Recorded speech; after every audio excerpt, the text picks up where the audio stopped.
All right, good morning, everyone. We're going to go ahead and get started. Sorry for the delay. We were waiting on some students with the snow and such to see if they could make it. Hello, welcome to CyberCon 3.0. I appreciate everybody attending today. Thanks to you students getting out of class and coming today. I'm sure you guys really struggled to do that. But great to see lots of students in attendance. We also have lots of industry here. So as students, please feel free. If you guys are industry, can you guys raise your hand? If you guys that are students want to kind of grab one of those people sometime today and ask them what it's like being in cybersecurity, all right? That's why they're here. They want to get talent from this kind of pool. Some of them are looking for jobs. Some of them are just out looking to see what kind of students are out there today. So whether you've started yet, you're in high school, or you're looking to come in, we got lots of great information for you today and a great program for you guys to join. I'm going to go ahead and let President Mason welcome you. She couldn't be here today. She's actually out in Topeka rallying more money for us, so we let her off the hook.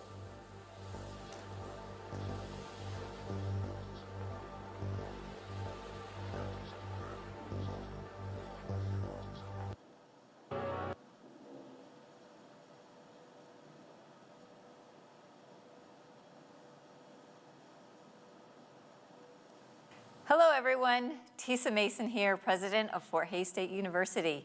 We are so happy that you are here today and especially pleased to learn of your interest in cybersecurity. At Fort Hays State University, we are building a Kansas computing pipeline. In Kansas alone, there are over 2,500 cybersecurity jobs. We offer 7 undergraduate majors, including computer networking, web and mobile app development, information systems, health informatics, and cybersecurity.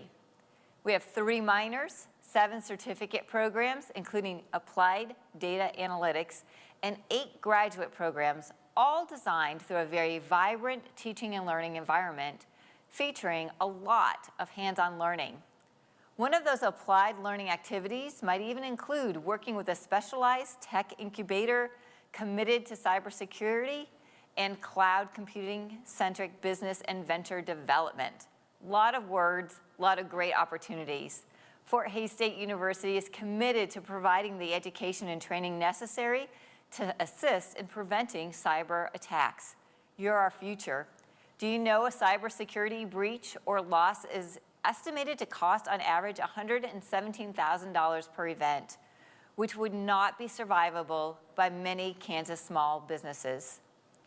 To be able to make an impact, we need students like you to join our community of learners and doers and to help us protect businesses and families from future threats. I trust that you will learn a lot today. I encourage you to have fun, ask questions, and get to know our campus.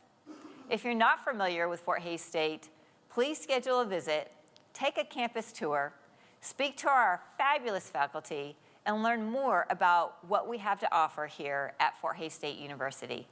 Thanks again for being here. Welcome and enjoy your day.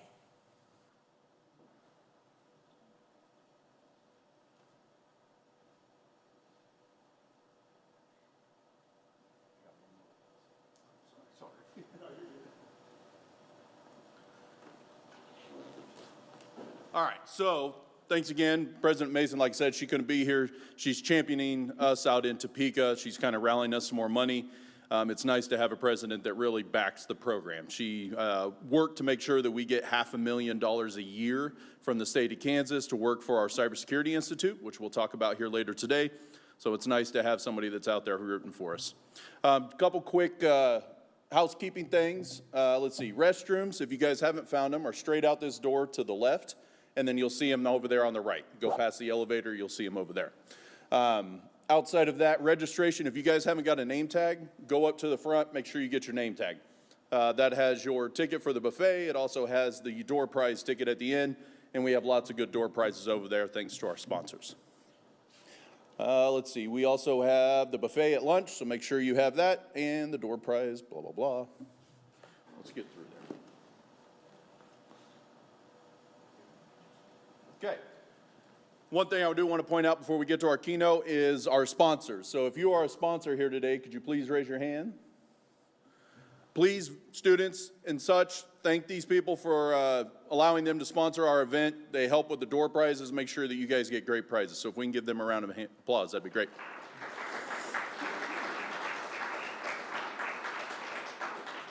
All right. So we have a couple of talks here this morning. We kind of listened to people's feedback. So if you are Fort Hays faculty and staff, could you raise your hand? All right. If you guys have feedback on this conference, particularly students, instructors, et cetera, please find one of these people with their hand up and give us some feedback as to how the conference is going. Last year we did that, and we got really good feedback, and that the talks were a little too long, and that we wanted more hands-on activities. So we have shortened those talks down to 30 minutes this year, and we've added a whole lot more activities after lunch. So after lunch, we've got some really cool activities for you guys to do. All right, with that, I want to introduce Mr. Justin Dempsey, and we'll get him plugged in, ready to go. I now have a 30-minute clock, right?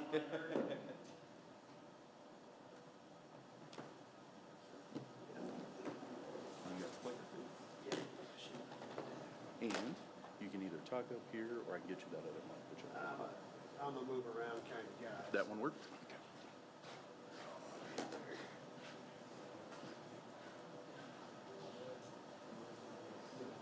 All right.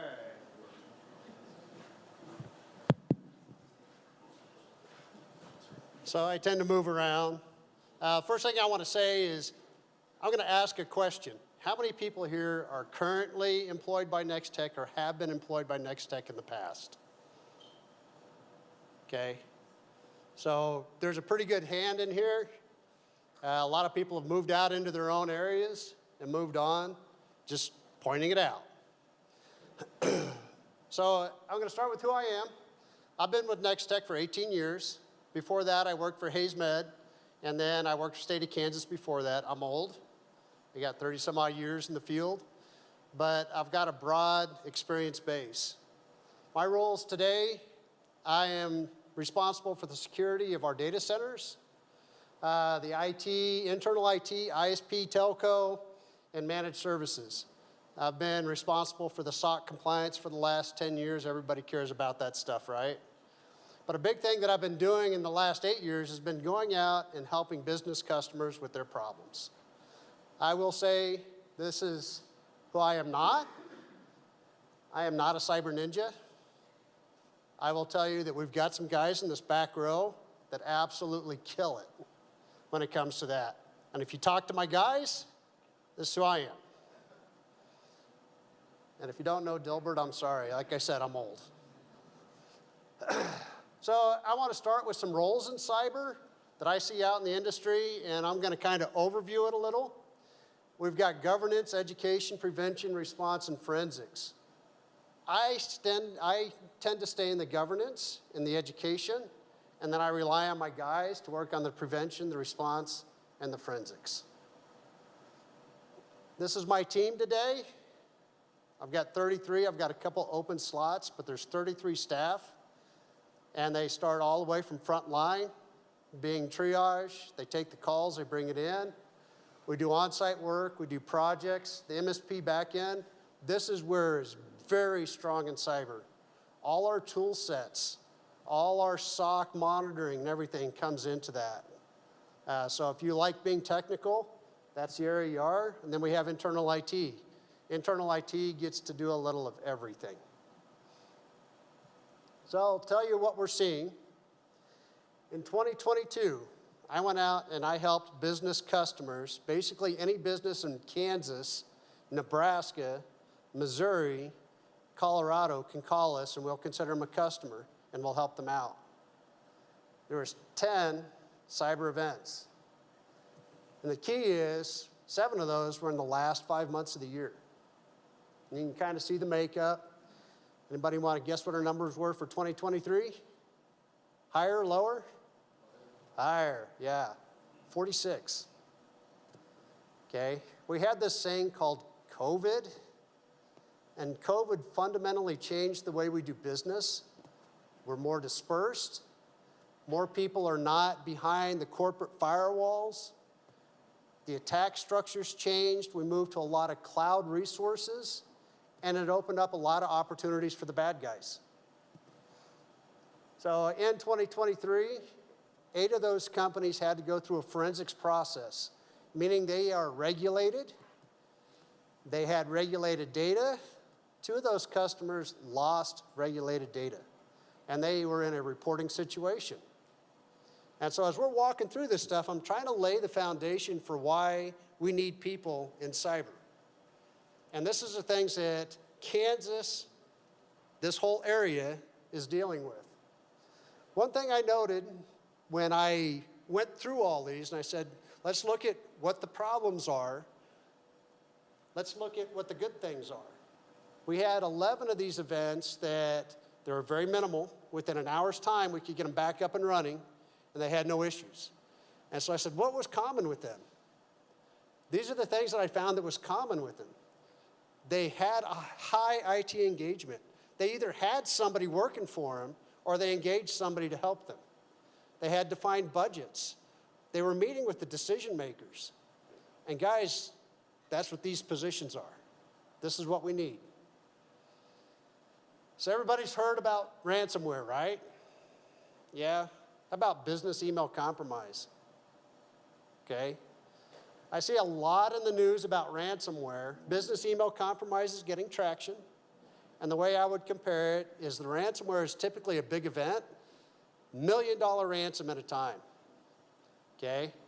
Business email compromise is a liquor store robbery. Doesn't make the news because it's so often, and there's so many of them, and not any of them have big dollars, but when you add them up, $34 million loss for ransomware in 22, $2.7 billion for business email compromise in the same time frame. So this is a day in the life at Next Tech. When I talk about the business email compromise, I apologize, I'm getting over a cold. We get roughly 20,000 emails a day. 3,000 of those are attacks on us as an organization. So we have dedicated resources that watch this and monitor this and keep us safe. Again, going back to these types of positions we need.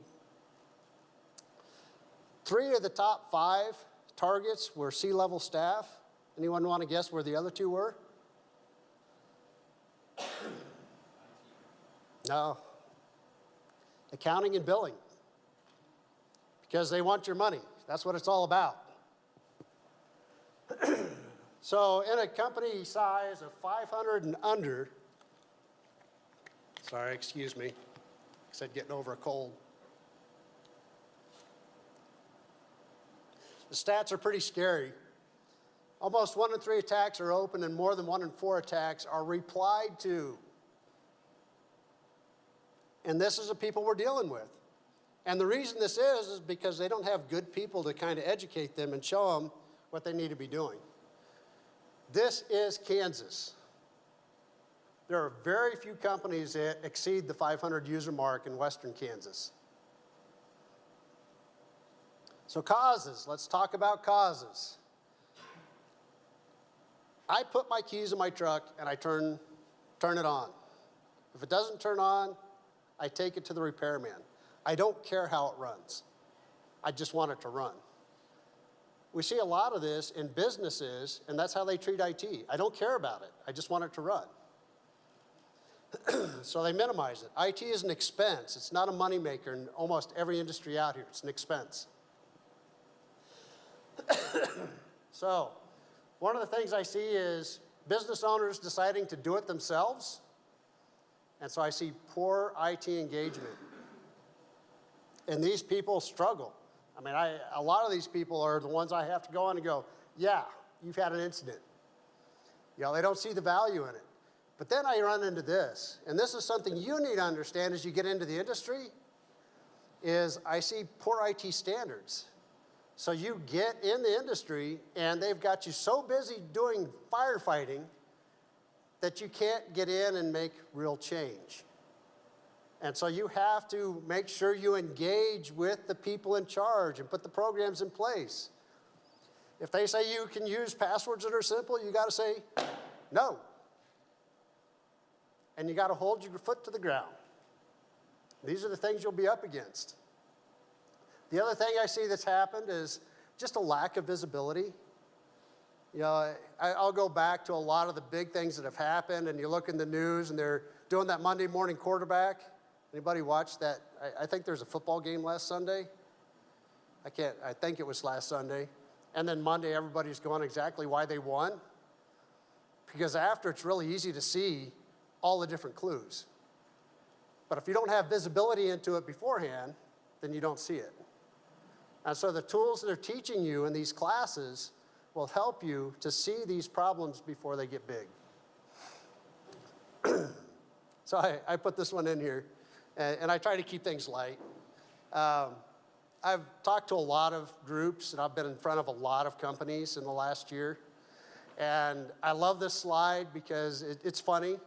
So my story with this slide is I went into a business, and I presented, and when this slide came up, everybody started laughing and went like this to one guy. And so what does that tell you about their IT standards? Not only do they not have good password practices, but everybody in the organization knew the passwords. And you want to know what the guy said? But I got 2 dogs. I mean, I'm sorry, but that's what we're up against. And so I need people that are engaged in this to really help set those standards and show them the why. Midwest beliefs are very big out here, and it's a problem. One of the questions I ask people when I go in is, how many of you lock your door at home? Okay, see how many people don't have their hands up? They take the same stance on cyber. And when they take that stance on cyber, it's not in the same neighborhood, okay? I don't lock my car at home, but I tell you what, when I'm driving in Kansas City and I park, I lock my car. And that's how you have to treat cyber. And so in Kansas, there's a big education that needs to happen. If you can replace the users, then we're all better off.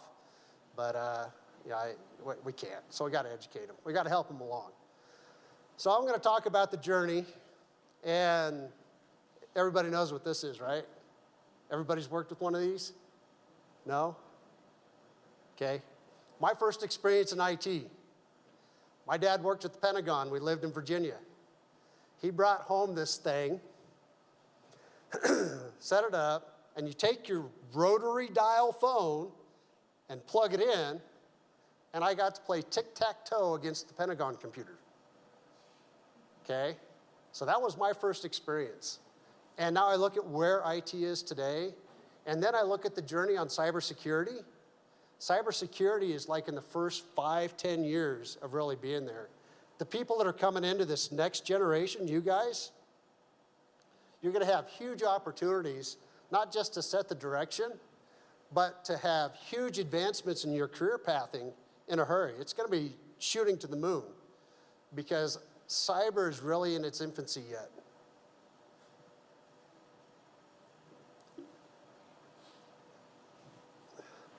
So we actually got to meet with the FBI Cyber yesterday. It was cool. They came out of Kansas City, and we got to spend a day with them. And you can't read this, that's fine, doesn't matter. This is all the ransomware variations. And when I said cyber is in its infancy, so this is 2013, 2014, 2015, 2016. And so you can see this huge explosion. And this is why there's all the positions open in Kansas now. And everybody's looking to hire cyber because they're finally understanding the need. So what do you need to be in this field? First thing I say is I look for people who have a knack. How many of you people took something apart when you were young? Okay, so that's the curiosity. How many of you people could get it back together? Okay, now hands still up if you got it back together. How many people didn't have parts left over? My hand's down. And then the fun one, how many people turned it into something else? Yeah, that's what I'm looking for when we're hiring. I want that curiosity, I want that knack, I want it in there. This is also a thing you need to understand. I can teach IT. I have a hard time teaching customer service. My wife is a nurse, and we go back and forth. She doesn't do IT. I would suck at going in and doing patient care because my personality is just not wired that way. But we need people who understand good customer service can bring that in. And so here's some ideas of the things you need: the drive to continue learning, interacting with peers, customers, and everyone else. So here's what I found is a technical degree. I can kick you out of the bus, and you're gonna land on your feet, and you're gonna kill it. Getting some business focus in that degree is what will set you apart when you make the transition into management. The only time I've seen people with the technical degree struggle is when they move into management, because it's a different animal. So with that, I made my time. Do you guys have any questions for me? Yes, sir.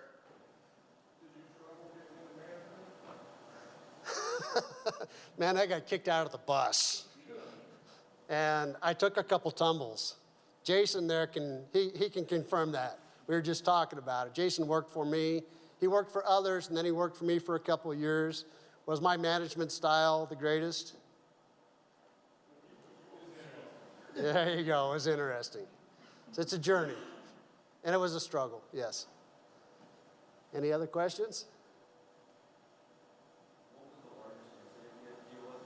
Well, I can tell you that I have had 5 ransomware events that I've helped customers with in the last couple of years, including complete medical centers calling us out of the blue because their current provider totally let them down.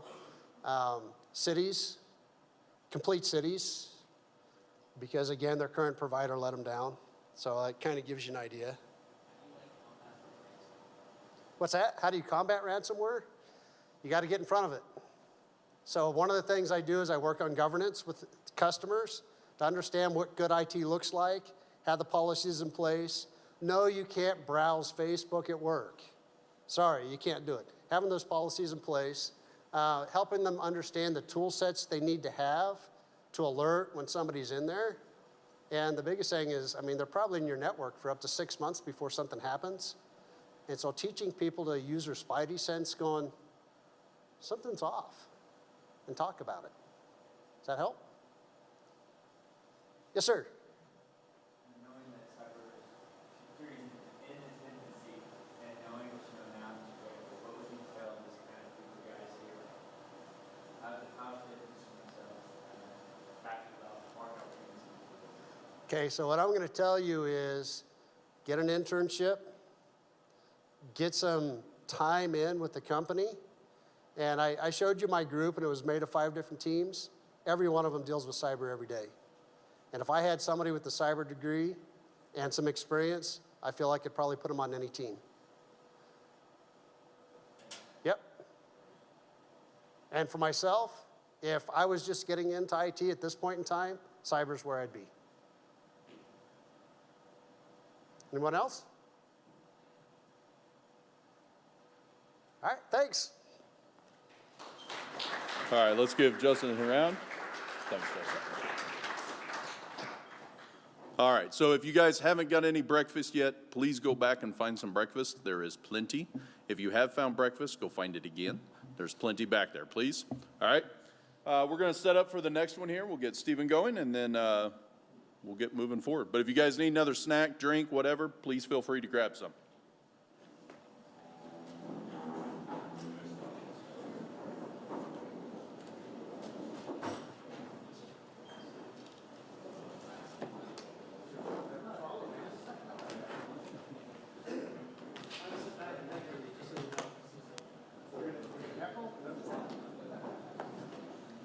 My boss threatened to come so he could have me. Alan's your boss? Yeah. That's great. Can I stand at the podium? You can stand at the podium. You don't like whichever one. Is this yours? Yeah, it was a spare for that.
probably have to tell it.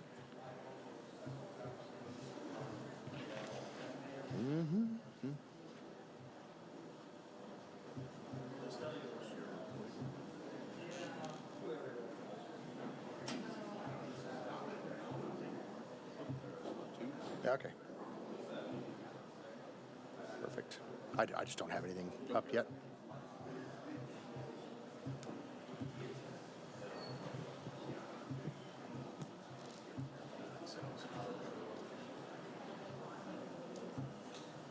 We'll start here in about 15 seconds.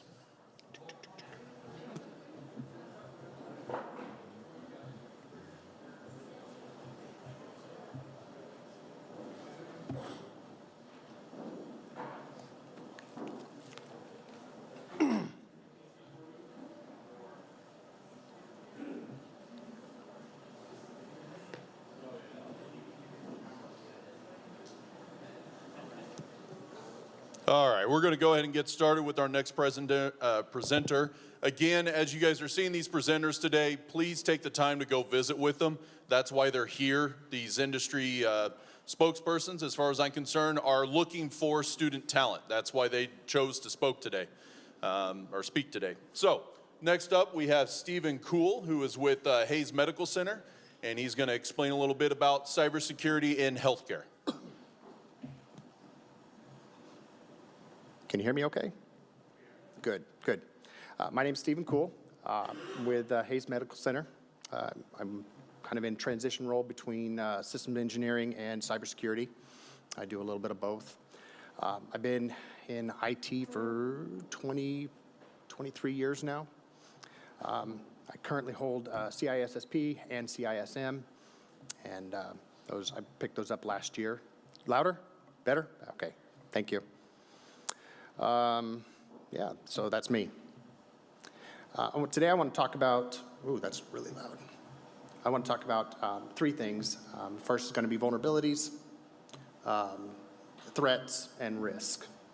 And, oops, wrong button, here we go. There we go. All right, so vulnerabilities are weaknesses of a system, missing patches, various things.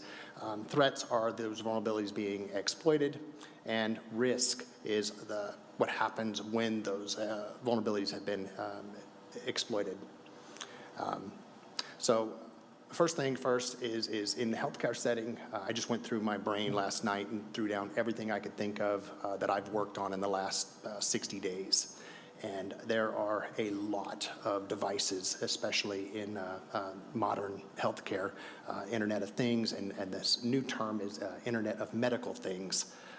Everything is connected. Your blood pressure machine, even some of your thermometers are connected. And these are all vulnerabilities. What I've seen a lot of lately is GE and these different vendors that make these devices will put Windows 7 embedded or something on them and call that secure. It doesn't need any updates, and they just leave it. And as most of us know, Windows 7 is a little bit out of date. And so we have to go through and figure out how to make those things secure.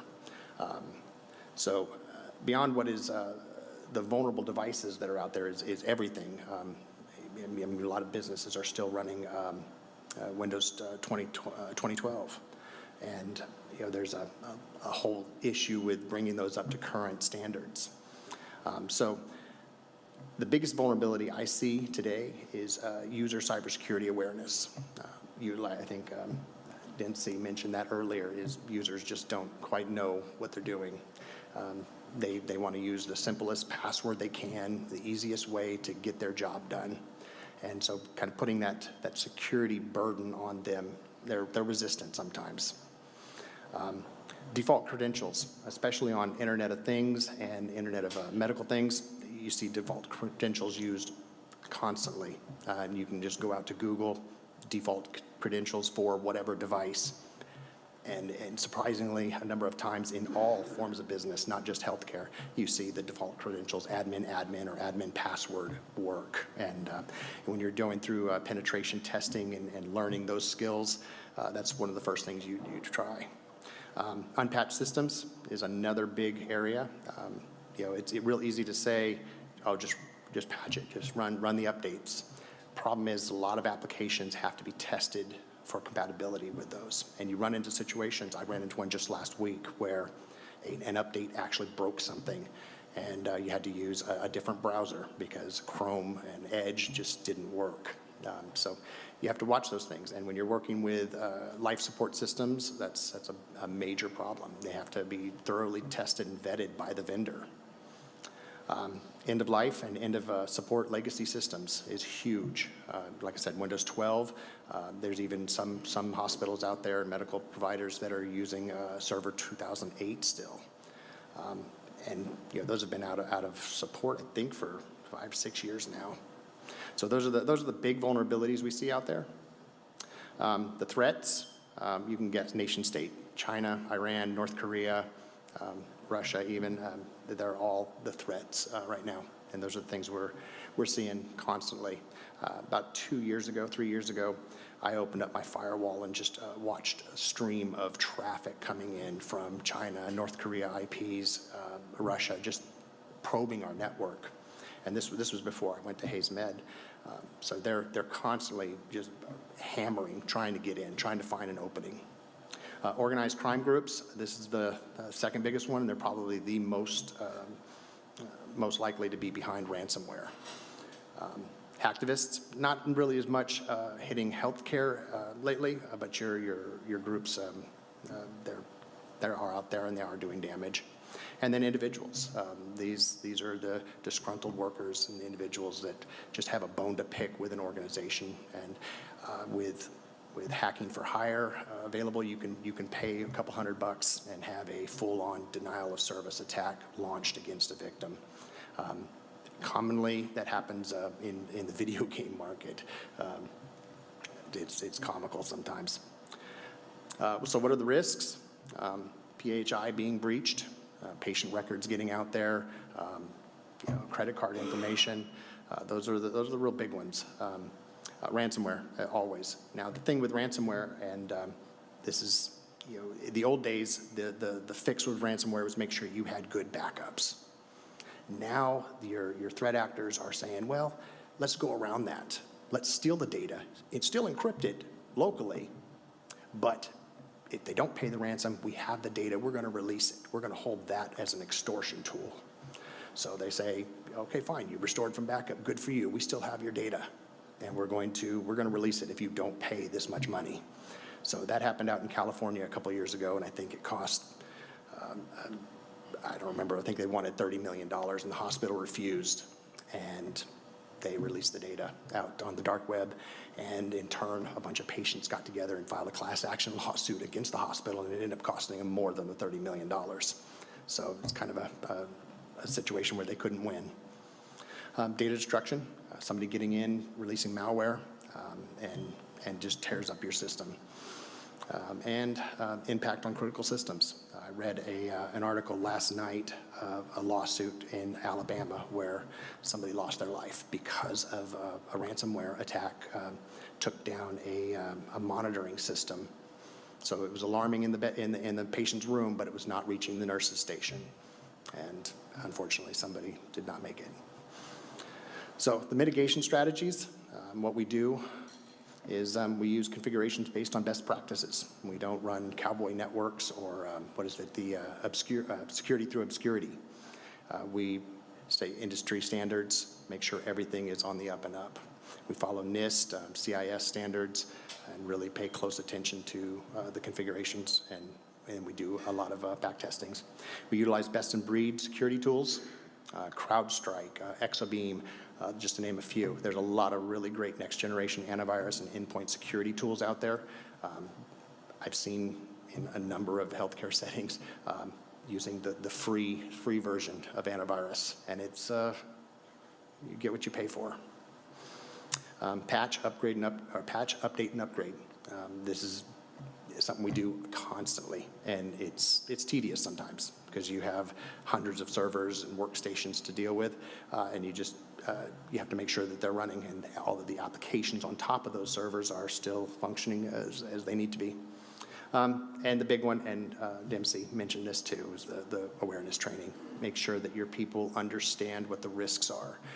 and that using a simple password that is of their dog or a family member or something like that is not being used. Complexity is key, and length is everything. So I preach this one a lot, is be open and, be open to questions and work with people and really educate them. And get qualified people, and that's where we're kind of looking to you guys. This is a fun field and a lot of opportunity to learn and explore. And if you have that mind that is inquisitive and wants to see how things work, cybersecurity is where to be, because you get to push things and break things and try things out. The reason why I got into this and went from just IT to cybersecurity was the vulnerability and threat hunting, is where you take a box, a server, a workstation, IoT device, a camera, whatever, and you do whatever you can to break it. You run Nmap against it, and you find open ports. You run Burp Suite or any of the other tools. You run, you get very familiar with Kali Linux, and you learn the tools and see what you can do. Somebody brought in a light bulb, I think, and I'm kind of excited about that, because I've looked at my light bulbs in my own house and said, I wonder. And so I'm kind of excited to see that. What else we got? The numbers. So last year there was over 300 hospitals that experienced a ransomware event. And on average, those breaches cost $11 million. So after seeing that, hospitals and really all businesses tend to be willing to invest a little more in their cybersecurity posture. For Microsoft, just Microsoft alone, there was over 1,200 reported vulnerabilities. Elevation of privilege was the number one, and that was the most common. And 11 vulnerabilities have been reported this year with a status of 9 or above, and 10 being the highest. So there are critical vulnerabilities. One of those actually has an active vulnerability against it for Exchange Server. That's just in the last 2 months. So there are a lot of threats going on. Patches are critical. The good news is there's a very high demand for cybersecurity professionals. There's a lot of jobs out there. I think I looked up a report last night. There's over 600,000 openings in the U.S. alone for cybersecurity professionals at all levels. The unemployment rate for cybersecurity has remained at 0 for at least 8 years. I want to say 2016 it was the last time there was, but some reports say it goes back to as far as 2011, that there was never an employment issue with cybersecurity professionals. Legislation is new, with hospitals getting hit and Medicaid and Medicare being part of the hospitals. The federal government is starting to look at legislation and requiring certain key aspects of cybersecurity in healthcare settings, including CISO roles, senior leadership, all the way down to possibly SOC and SOC analysts. So that's good news. Regulation is not always great, but at least they're looking at healthcare settings and saying, hey, you guys need to do a better job. You need to have cybersecurity professionals on staff. That's all I have today. Any questions?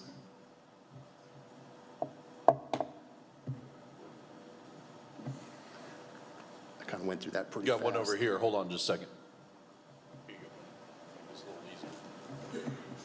What could happen to me as a patient if there is a cybersecurity breach? Depending what you're being treated for. Cybersecurity breach on the low end, your data could be exposed, stolen. If you are entering credit card information for payment systems, your credit information can be affected. It's scary. And then you start getting into the devices, your heart monitoring machines and things like that are plugged into the network and being monitored by nurses from remote. It starts to get more and more scary. So the hospital in Alabama that they had a death related to that is they had chosen not to announce to the public that they were experiencing a cybersecurity incident. and they didn't give the patients the option of going somewhere else. There was an incident a couple months ago in Liberty, Missouri, with a pretty big hospital, and once they figured out what was going on and said, okay, we're experiencing a ransomware event, they closed the doors. They started moving patients to other hospitals. So I think that was the right thing in that case. They recognized there was a problem and said, let's get the patients out of here. This is not safe for them. With everything in your hospital room being connected, cybersecurity is a major, major concern. Yes, sir. Basically, be able to monitor and take care of these types of attacks. What would you work with? As far as tools, Yeah, I mean, whether it be like literature, whether it be like Linux operating systems, things like that. hands-on, I like Kali, but there's Parrot also, both really great tools. I'm currently reading a set of books called The Hacker Playbook. It's a series of 3 books, I think, that, just goes through very dry. This is the tool, this is what you do with it. And it's very, very informative. And they talk about, getting in and moving laterally across the network. Really, really good book. And they weren't expensive. I think it was like $15 a book. The Hacker Playbook. Really, really good. A lot of resources online. I studied my CISSP just on online videos and a couple books I bought. And a lot of great tools. I think LinkedIn has a lot of education tools as well. Fort Hays undergrad. Absolutely. Any other questions? Sorry, I'm a little scratchy. I've been fighting a cold as well. Anybody else? All right, well, thank you, Stephen. Greatly appreciate it. Yeah, and I think I got you ahead of schedule. So as we get set up for the next one out here, if you're in the cybersecurity club or a cybersecurity student, could you guys come up here real quick, please? I can see you out there in the hallway. Come on up here.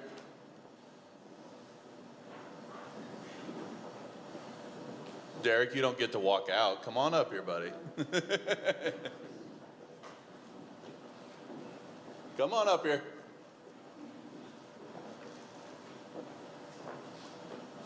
They're slow, but we'll get them here. You don't get to hide behind me either, buddy. I walk and talk too much. All right, so this next block is one of my favorites because it is our alumni/student block. And what that means is these were generally students that were in our cybersecurity program. These students here are all part of either the cybersecurity undergrad program or the graduate program, all right? As incoming students, if you guys have questions about the program, what it's like to be in the program, hands-on, what kind of tools you get to do, is it worth it, come talk to these students, okay? Every single one of them are more than happy to talk to you.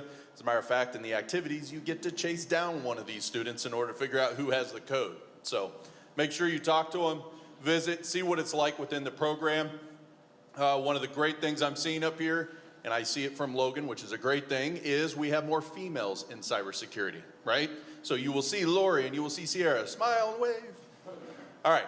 These two have either A, been president of the student organization or are about to be president of the student organization. All right? So, yes, please.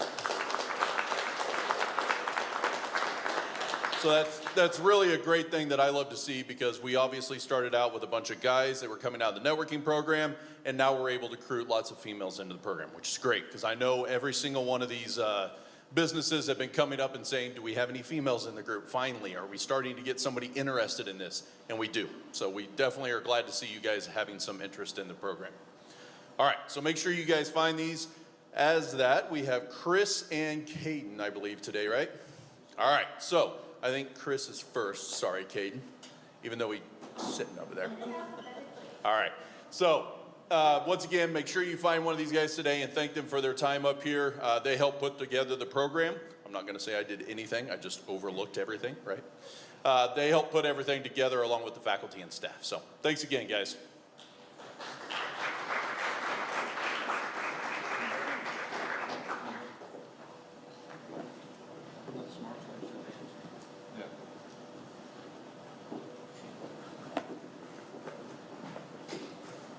And I do have some people that have graduated, so we get to bring Tyler into light because he just walked into the back of the room. Raise your hand, Tyler. Tyler's another alumni that was out of the program. Tyler, as you can tell, was a good Fort Hays football player here on campus, right? They gave him an extra year or two. Was it 1 year or 2 years to do football again? 2 years, right? So with COVID, he was able to come back, play football during a graduate program, and decided to jump into cybersecurity. What was your major before that? Human health and performance. Had nothing to do with IT, right? Yep, there you go.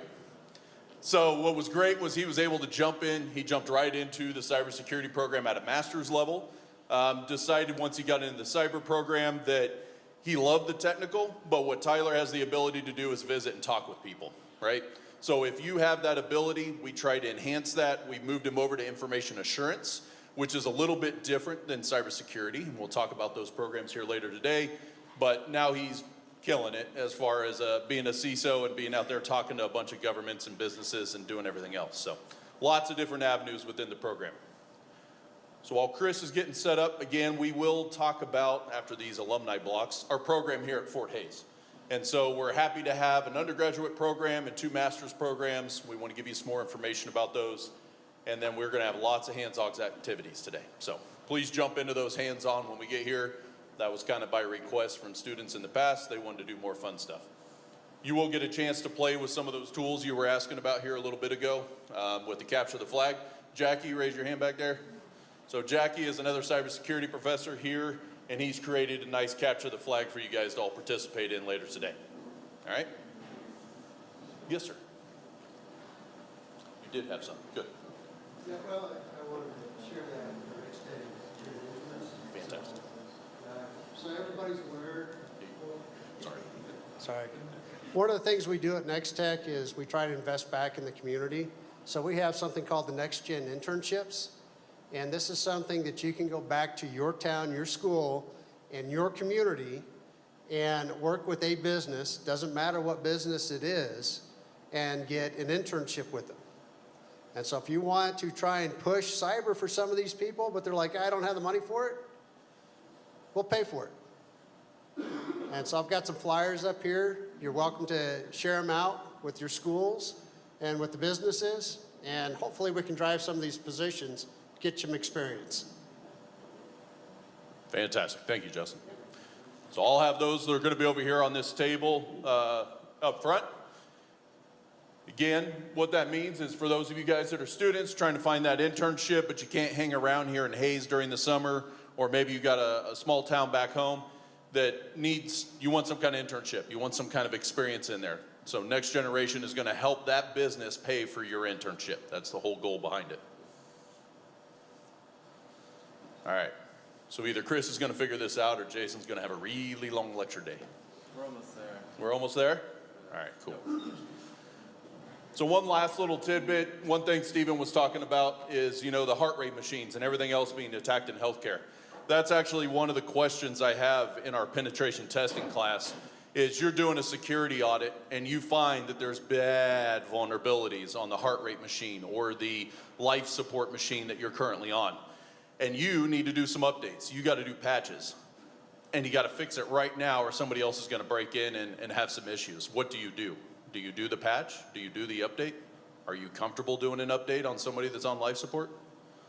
Right? Fun questions. We don't think about that actually being a real life thing. It happens, right? You heard it straight from healthcare and business, and we go through those kind of questions in there as well. So that gets a little bit into the ethics side of what we talk about here, making sure that we're doing the cybersecurity for the good guys, not for the bad guys, right? Both are lucrative. Don't think you have to go the bad way, okay? That's also one thing we'll talk about here is the job market itself. Right now, I'm getting a lot of students getting really good jobs coming out of the program. So we've seen anywhere from 45 to 65,000 back in the day when they first started. Now those numbers on the undergrad side can even start clear up to, I've seen 85,000 here just a year ago. All right. Graduate students are hitting that 65 to 85 starting out. Sometimes they'll get a little higher than that, and then after they've been in industry for at least 1 to 2 years, they're usually pushing 6 figures pretty quickly. One of the big benefits is they can work from anywhere, right? So as far as when I was in industry for a short period of time, I was able to live right here in Hayes and work for a company out of Raleigh, North Carolina in the Research Triangle. It's very, very nice to be able to do remote work, and most people are remote work today. I know we've got some businesses in the back. They're spread out all over Kansas. They're spread in Missouri, but that company was spread all over the U.S. So it was nice to be able to jump in and do your work from wherever. I'm running out of stuff here, Chris. You got to work with me, buddy. We're good. All right. There, I thought American Idol was going to kick on in a second. I always love listening to Jason talk. All right. Fun fact, Chris was the first president of the student organization after Derek. So he was also president of the student organization, was able to work with him, get everything set up. He was one of the first ones that helped us get up some of the cool tools you guys get to do inside the program today. So once again, this is our alumni block, and this is Chris Hogan, who's going to go a little bit with IoT security. All right. How's everyone doing? Took me a second there to get the networking all going. But yeah, we'll talk a little bit about IoT security today.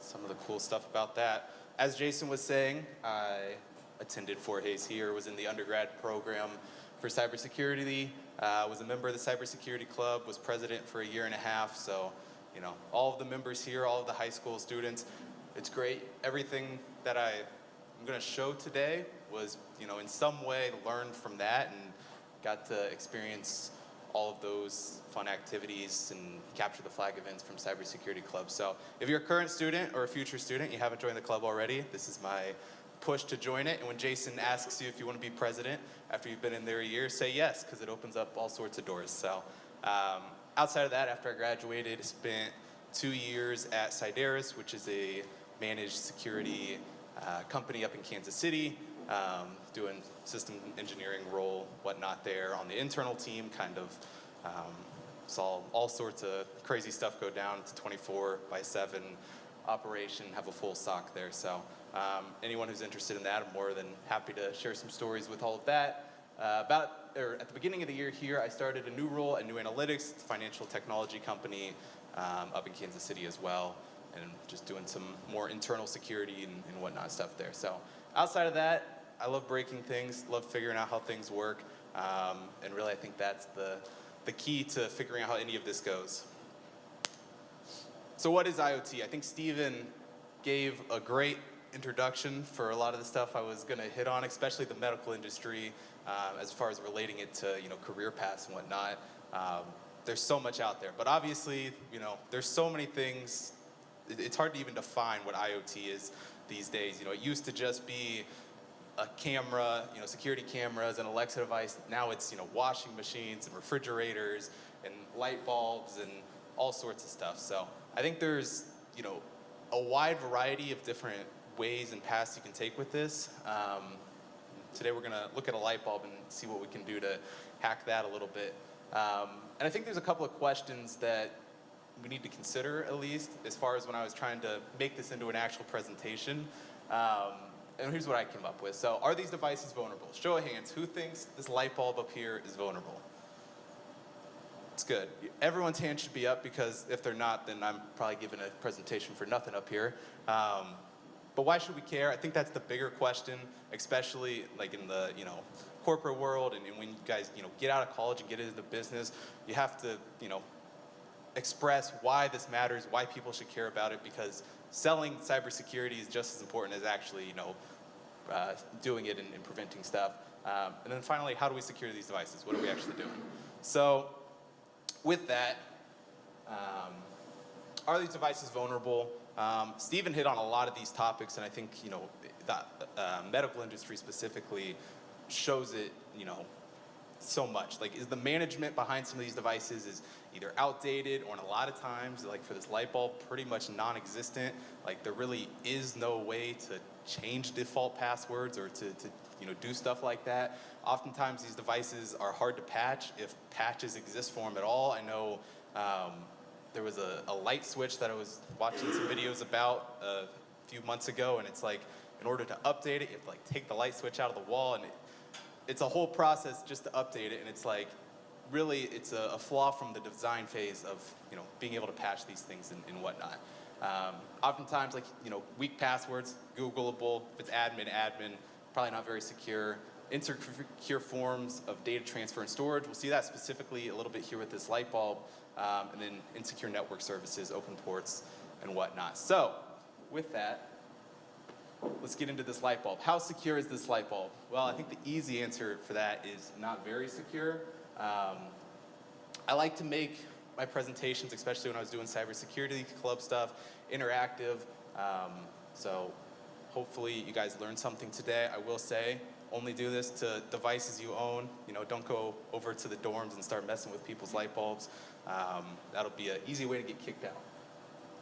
First off, discovery.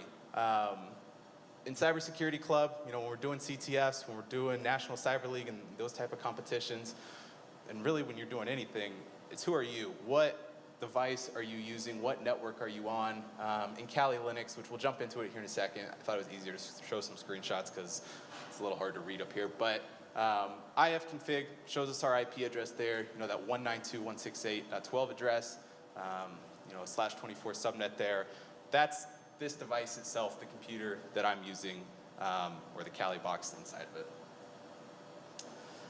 From there, Stephen mentioned Nmap, which is great, and it's exactly what I would go for next after we figure out who we are, figure out what network we are on. The sudo nmap -then command there, scanning the network that we're on. And you can kind of see, hopefully it's not too hard to read back there, but the 4 little red boxes there are all the different devices. I have a little router up here that's connected to this light bulb and stuff, so it's all contained inside of that environment. But there's 4 devices on it here. You know, we see the .1 address, a .10 address, a .11, and a .12. And we can really start to see some different information regarding these devices. What really jumps out to me the most is the MAC address for the .11 there, the Beijing Yaomi mobile software. Now, obviously, when I know what all the devices are on the network, it's a little bit easier to pick out which one we're looking for there. And you can spoof these MAC addresses, so it's not always going to be, you know, 100% the right manufacturer or whatnot. But just being able to, you know, pick out and find those little discrepancies that may point you in the right direction is always a good place to start when you're doing some sort of network scan there.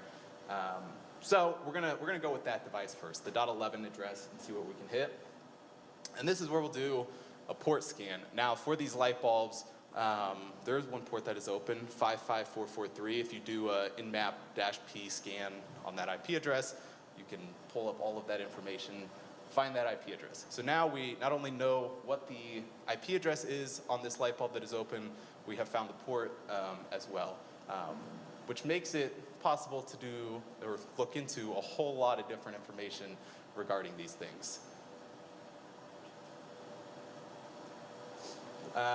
From there, I always like to use Wireshark or some sort of packet capture to just analyze what traffic is going back and forth to get between the devices. Again, when you're in an isolated environment like this, it's definitely easier to figure out what's going on because there's only one thing of traffic going between the network. But if we zoom in a little bit here, up at the top there, you know, if you filter by the IP address, we can see all the traffic that is specifically going to and from the light bulb. So if you have a, you know, large network and, you know, you're trying to figure out a vulnerability with a light bulb or something, and, you know, what the IP traffic going back and forth there is, you may end up running this for an hour, a day, for, you know, a while, and have a big file as far as how much data you have there. So, you know, being able to filter and kind of nail some of that down is definitely important. And this is exactly what we would do, at least I would, in the CTF competitions. You know, find an open port, find something on the network, do a packet capture, figure out what's out there, and then just start drilling into these packets and seeing what's there. And this is where it gets really interesting for this light bulb. So, if we zoom in on one of those packets and look at the actual data that's coming up here, we can see that it's transmitting a whole lot of information down here in the right box, but none of it's encrypted. There was no authentication. It's all just out here in clear text, and we can see this set power parameter on. So we know that that packet was something that is triggering the light bulb to turn on. And some of this might be a little complicated, so let's just jump in there now. We got the baseline. We know we have an IP address. We know we have an open port. Let's see what actually we can do here. So,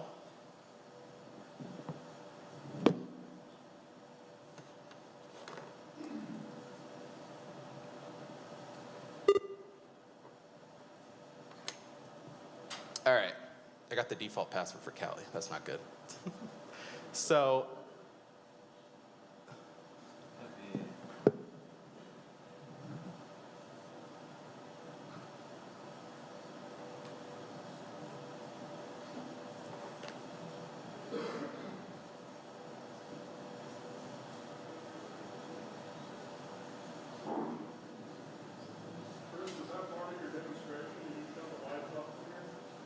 that one's not me.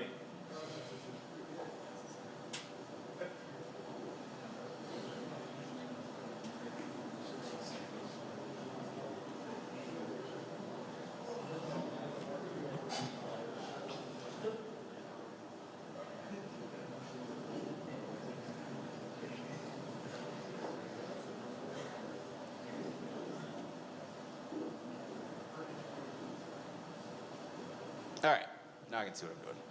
So,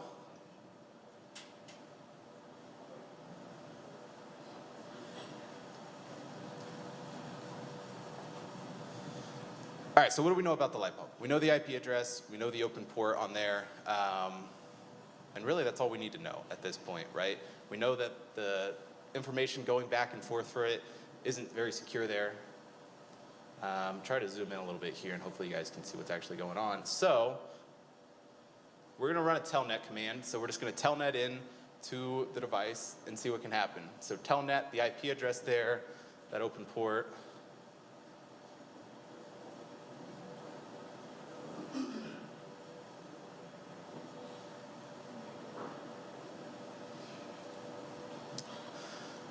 So from there, when we try to get into the device, we see, again, there was no sort of authentication, no prompt for a password, nothing like that.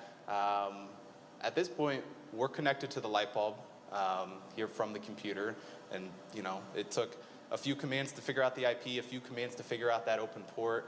And now from there, if we go over here, I kind of just wrote a couple of these down so it was a little easier for this, but those commands that we saw, so what we saw coming through in the packet capture there, we saw basically this string that I just posted in here, the ID, the method, set power, parameters on, smooth 500. I don't know what all those numbers mean. I don't know what the ID really does. I know from testing it, when you mess with it, it seems to do nothing. I'm sure it's meant for something on the back end. But nonetheless, if we go ahead and run this, watch the light bulb here when I hit enter, it turns on. Right? So we were able to, just from connecting to the light bulb there, just sending the command to it, we were able to turn the light bulb on, with nothing more than the IP address in the open port there. And obviously, it's just a light bulb. Who cares, if we can control it? But there's all sorts of, from digging through those other packets, and you can look up online what the other commands are here. We can do some other fun stuff if we want to. Change the color of the light bulb. Instead of doing the set power parameter, we'll do set RGB, put the RGB value in there, and now we have a red light bulb, right? And we can kind of go back and forth and do some cool stuff there. We can change the color again, set it back to white, and then, if we don't want to do set power, turn it off again.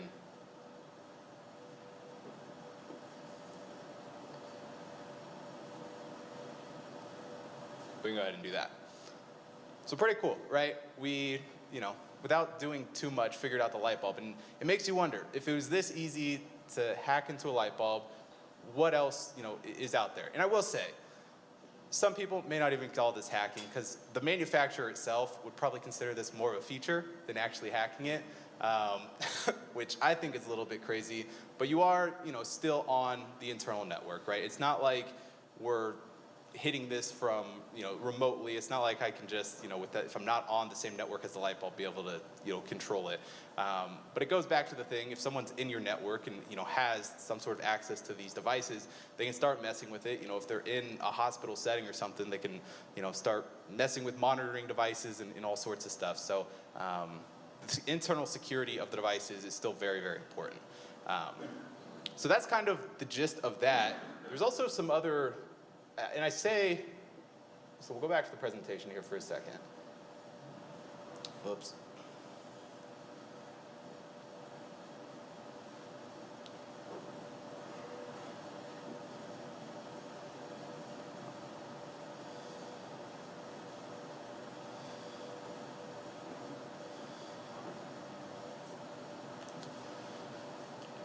So so we kind of did that. It's a little bit easier to see. I don't know how well you could read that, but that's basically what we were doing in the telnet commands there. We could see the power on, the light bulb change color, and then the power off a little bit.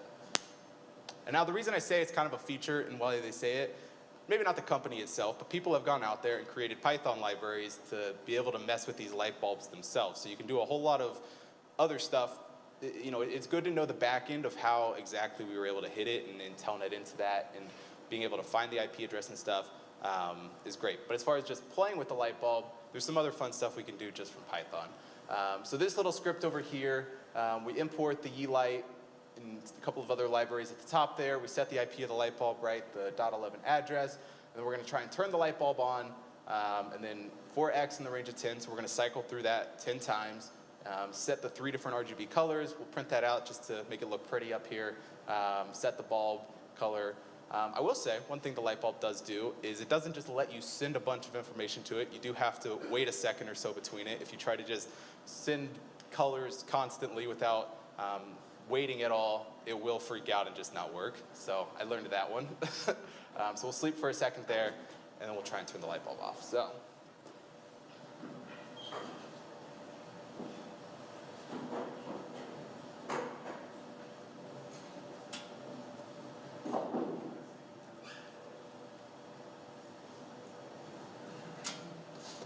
that file, right, we just have saved as lights.py there. Go ahead and try and run this. All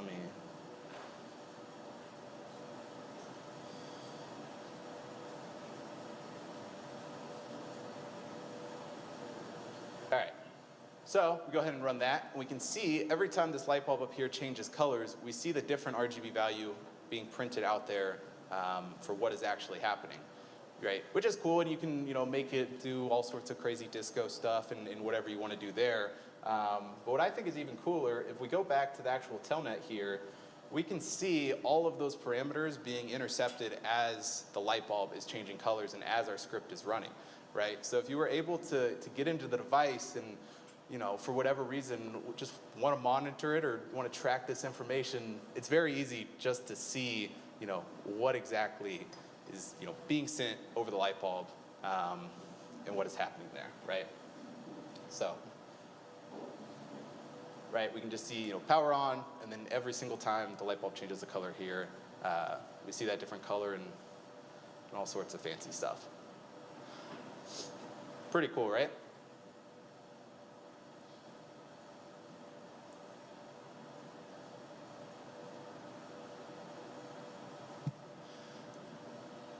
So that's fun, right? It's cool to see exactly how some of this works, and it's fun in the sense of like a consumer product version of it. But how exactly does this relate to the world and in actual devices, right? And why should you care? Well, I think the biggest reason we care, you spend 1 second and Google, IoT security breaches, and you'll see, all sorts of cool one. We got a couple of different cameras, not being encrypted and whatnot, a couple, being exposed. A pacemaker, the FDA a few years ago, for updates that was having, being compromised. The interesting one that I saw at the beginning of the year here, LG washing machine sending 3.7 gigabytes of data a day. I don't know about you, but I don't know why a washing machine, one, needs to be connected to the network at all. I don't know what it's doing specifically, but sending 3.7 gigabytes of data a day seems like quite a bit of data to be sending for a washing machine. So how do we secure IoT devices? I think, there's all sorts of ways to start. I think the real answer to that is starting, with the manufacturers, and even before that, having the tools to be able to do it in the first place. I think the simplest answer to that is segmenting networks, right? VLANs and whatnot. Making sure that, especially, your security cameras and, any other devices that you have that, are highly secure in that way, cannot just be accessed from any user on the network, and not everyone just has access to it, right? So just those basic network principles of keeping your network segmented and stuff like that, is really the foundation for any sort of network security, but certainly it is in the IoT world as well. Only allowing access to necessary users.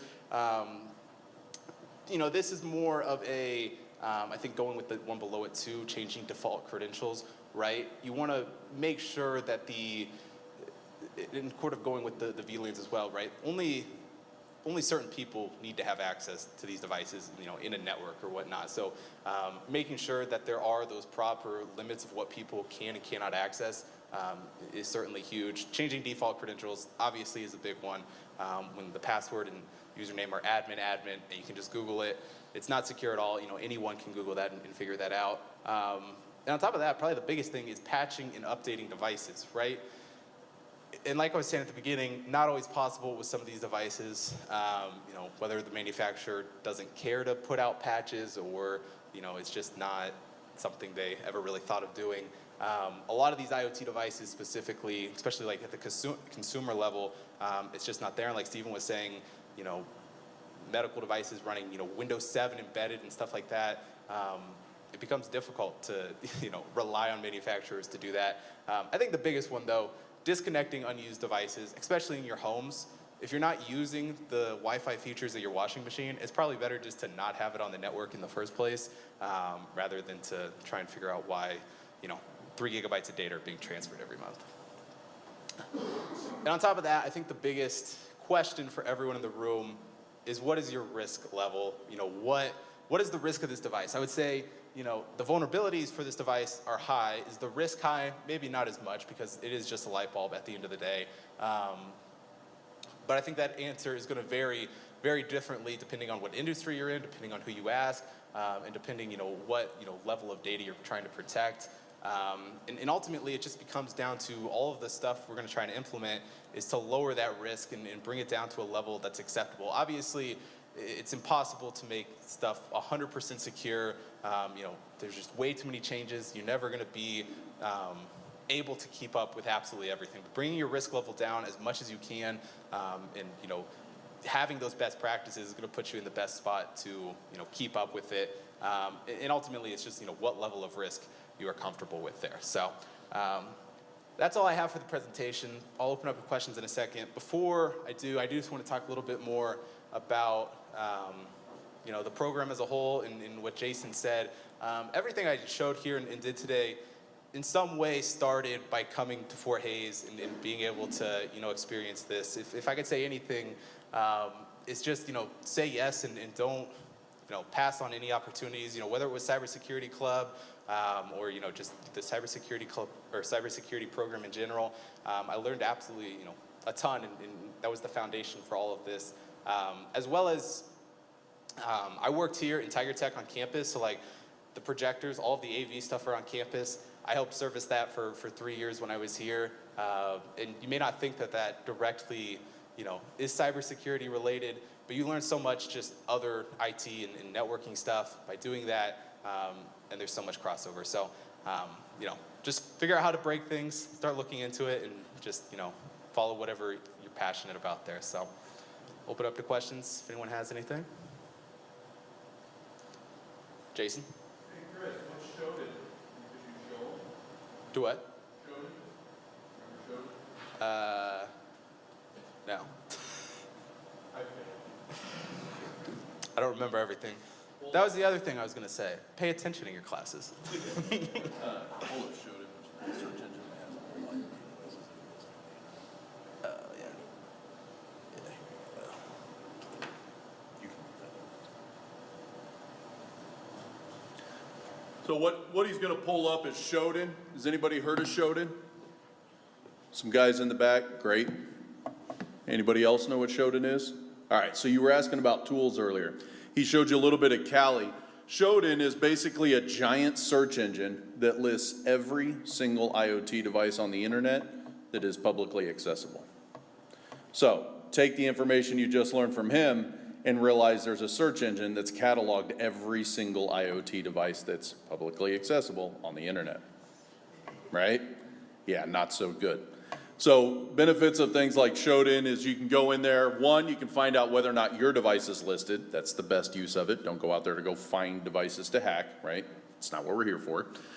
But you can go out and see if your device is listed out there. What's also handy is you can find out the most commonly used IoT devices that are published out there. So you are in IT, right? You are tasked with going to go buy a camera for your company, and you got to buy 10 cameras. If you go out to Shodan and you see that the Axis 1234 is the most common camera that's being hacked, do you want to buy that for your company? Probably not so much, right? So it's really good. You probably don't have internet access. It's fine. Yeah. Anyway, there's a search engine that will take care of that and kind of show you that. So I encourage you to go out and look at it. Use the information for a good thing. It's a really simple search, SHODAN. All right? It'll kind of reemphasize everything he's talking here. Like he said, the light switch can't come on and off really fast. Does anybody know why that might be a problem? Fire? Maybe. Can't accept the commands quick enough, but what if it could? What if we could turn that light off and on 60 times a second? Peyton? Seizure, right? We could actually cause people that have light sensitivity issues to go ahead and have a seizure. All we have to do is take every light in their house at once and flip it on every 60 seconds or every 60th of a second, right? At 60 hertz. And you can trigger people to have an epilepsy in their house, right? So it doesn't seem like it's a big deal. Oh, he turned the light on, he turned it off. But you can do some pretty bad damage on there. Does anybody else want to know why maybe we would turn a light off and on and why we would care about that data? Do I care if the light bulb's on? What's that mean? If a light bulb's on in somebody's house, what does that generally mean? They're home, right? What's that mean if it's off? They're not home. And if we see a pattern of when that light bulb is not on, that probably tells us who's home and who's not home, the daily habits of that house. Then what would a hacker do with that information? Yeah, they could sell the information out to somebody that wants to rob them or cause any other harm to the house itself. So again, it doesn't seem like much that a light goes on and a light goes off. But a really good cybersecurity guy, and the stuff you'll find during OSINT, which we'll talk about OSINT, is that we could get in some pretty cool information in there. So now that you know that little bit, who's got questions for Chris?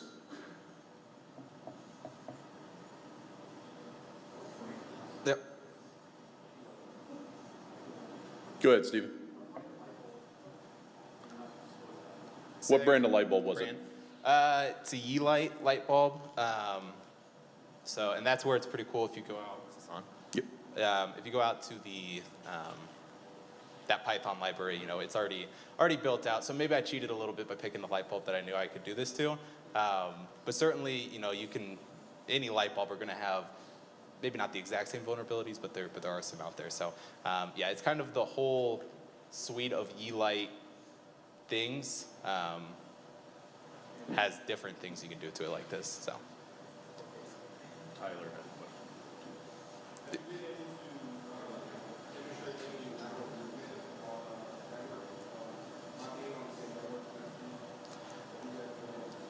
Yeah, nothing directly through the light bulb. To be honest, I don't know, kind of like I was saying, whether it's a vulnerability or a feature. You know, I haven't dove too far into being able to move from the light bulb or anything past that, yeah. Anyone else? Anybody else have any questions for Chris? Caden?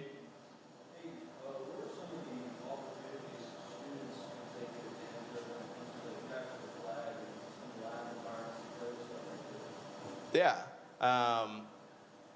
Obviously, I keep shouting out Cybersecurity Club, but that's always a great answer, right? National Cyber League, you get to do some very cool stuff like this in there as well.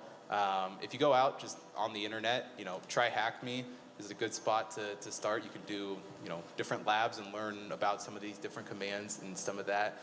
And Jason has resources, you know, different capture the flags and stuff that are always fun to do. So, and obviously we have all this stuff back here later this afternoon that you can get hands-on and start learning a little bit. So definitely take advantage of all of that. Anyone else?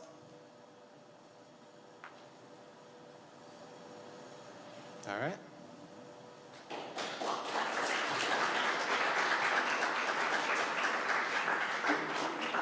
All right, students, so how are we doing so far?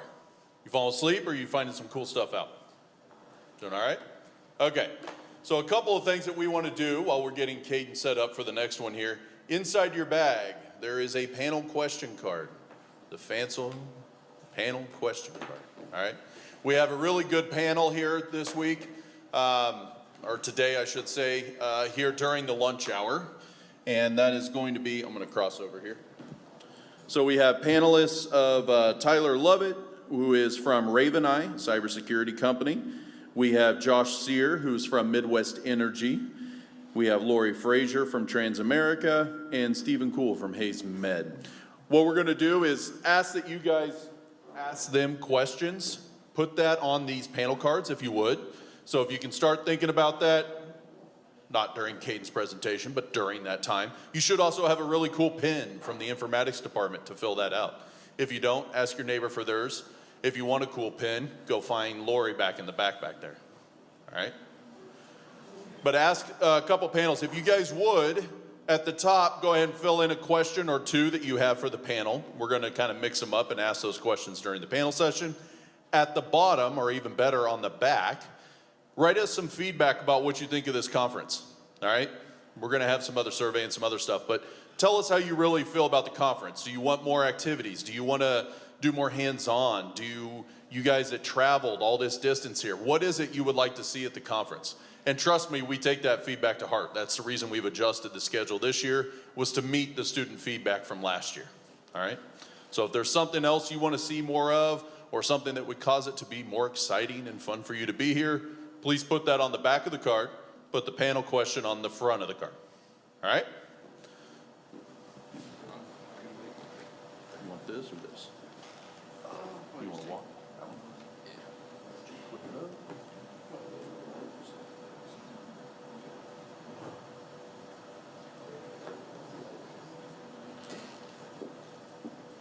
So before before Caden starts here, let's take about 5-10 minutes. If you guys need to use the restroom, if you're still hungry from breakfast, there's still some breakfast back there. We do have a really good taco bar coming in here at lunch, so feel free to save a little bit if you want that, or continue to take that. If you want to take some of that breakfast food home, I want to take a bagel home. Go grab a bagel. Do what you want to do, all right? So we'll be back here in about, say, 5 minutes. It'll be about 10:35.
All right, I hate to break up all the talking and conversation because that's the part of this that we love.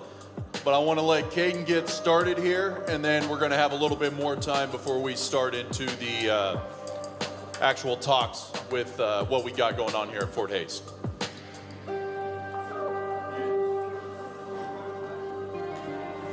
Yeah, so on the front, if you guys would write a panel question, on the back, give us feedback as to what you want on the conference.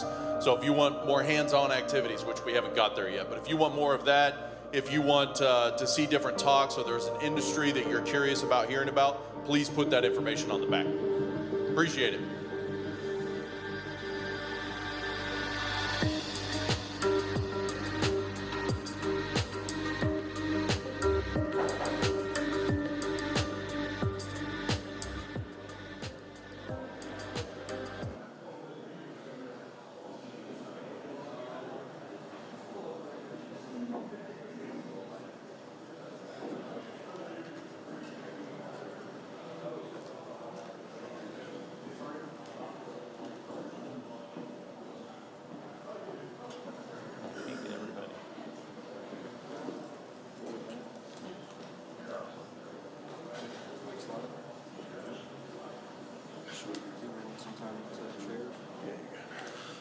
Testing, testing. So again, we'll get started here with Caden Heacock. Caden was again one of our students here at Fort Hays. He was military background as he went through, so that was kind of nice to have somebody in there. We have lots of military that comes in. But Caden's done quite a few jobs, both from the military and now works with Honeywell doing their blue team cyber defense. So if you guys can find a seat and we'll get a presentation going. Thank you.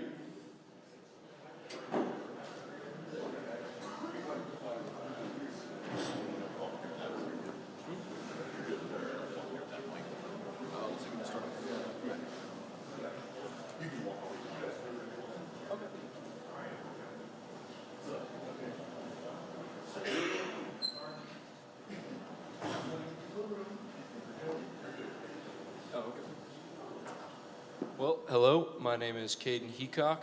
Today I'm going to be talking about learning about defensive cyber operations and the things you can do to better pick it up and to get into the industry quicker. I come from a diversity of different backgrounds. Started out as an 18-year-old kid who just signed a contract, no idea what I was getting into. Before I knew it, I got deep into cyber operations with the Navy. Did that for about 2 years before coming to Fort Hays. Went to Fort Hays to mainly wrestle, but I somehow came out with a degree, so it works that way sometimes. Then I worked with Raven Eye Cybersecurity in the SOC, learned a lot from them before I jumped over to Honeywell. So right here, all right, everyone has a phone, so this is the only slide I would say take a picture of, because it's going to remind you and have all the important information. But what I wanted to cover is a cheat sheet of what you can do to better understand cybersecurity and to get the experience you need and build the resume you need in order to get into the industry. So I'll give everyone a little bit of time to take a picture of that. I like little images to make it easier to remember and lively.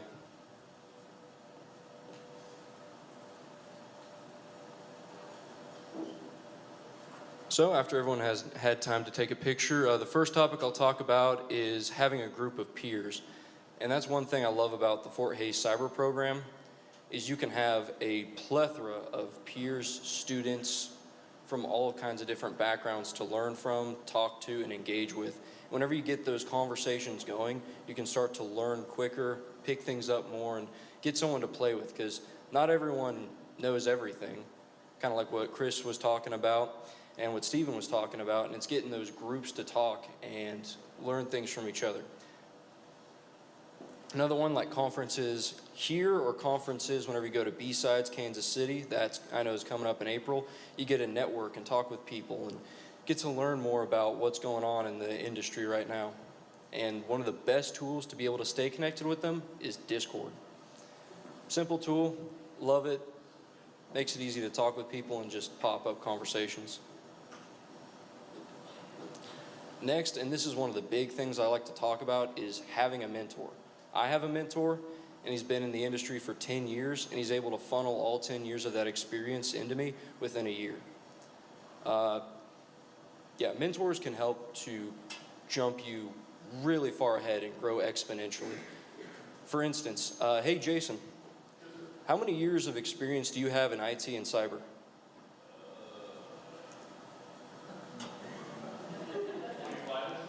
Sweet. All right, Professor John, how many years of IT and cyber do you have? How many? 5? Sweet. And then, all right, I don't know. Oh, I got this. Remembering. Professor Kevin, how many years do you have? I feel you. So right there, you have over 75 years of experience you can tap into. And whenever you tap into that, they're able to pour into you and say, hey, you can have this, and there's this tool, and you can do this. And before you know it, you just grow exponentially in your knowledge and experience. So I'd say if there's one key takeaway to take away from this, it's having a mentor and finding someone who can pour into you with that information. Next, this is the most boring part, and I hate it the most, but building the basics and the things that you're going to need to have a strong foundation to build your cybersecurity experience from. Number one, and it's my weakest one, is networking. Networking is going to have the fundamentals you need to actually execute defensive cyber operations. You need to understand where all your tools are, where all your servers are, and how the enemy can figure out where they can get into your stuff. 2, operating systems. Between Microsoft operating systems, Linux operating systems, there's always new ones rolling around, and every time a new one rolls around, there's bound to be a bug in them. And understanding your operating system and its configuration is going to be key to being able to secure your network and understand where you store things and where the enemy would like to attack. Number 3, data structures and the flow of data. So one of the tools I work with constantly is Splunk. And Splunk ingests all those logs, and kind of like what Chris was working with Wireshark, was showing all that log data. And when you're able to capture those logs and information, you can do all sorts of different stuff with that. You can get information on pretty much, oh, hey, I know they're running this vulnerable operating system on this part of the network, and they can start to get into that and move throughout the network, start putting rootkits, get into the back of it. Number 4, problem solving and troubleshooting. This one is a little harder to find and get into. Usually I recommend just finding a lab environment and playing around with it. And usually there's always going to be some troubleshooting opportunities in your day-to-day life, like whenever you're not able to log into a web page and you got to figure out why that is. One of the biggest things is whenever I worked at the Next Tech Help Desk, every day getting calls in, people needing help being able to troubleshoot their problems. And that's going to give you a good idea of, okay, I need to troubleshoot and figure out where the problem is, so whenever it comes to defensive cyber operations, you can start to have an idea of how your adversary is going to think and how they're going to approach your network. And number 5 is programming languages. This one is very broad.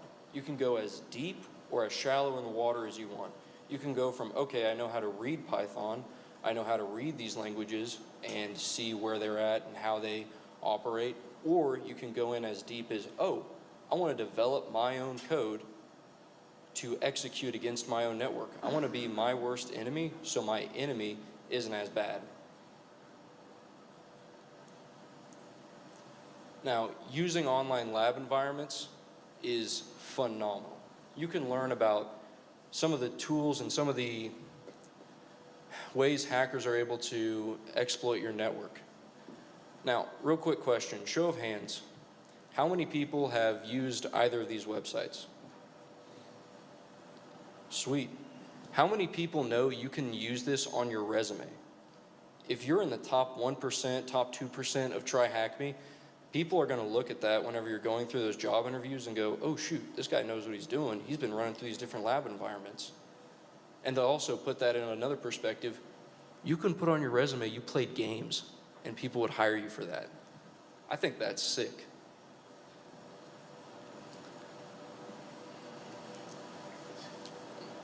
One thing I like to do, and I do it in my day-to-day job because I like to sit behind a desk, do different work, is to make sure I can listen to a podcast, listen to YouTube.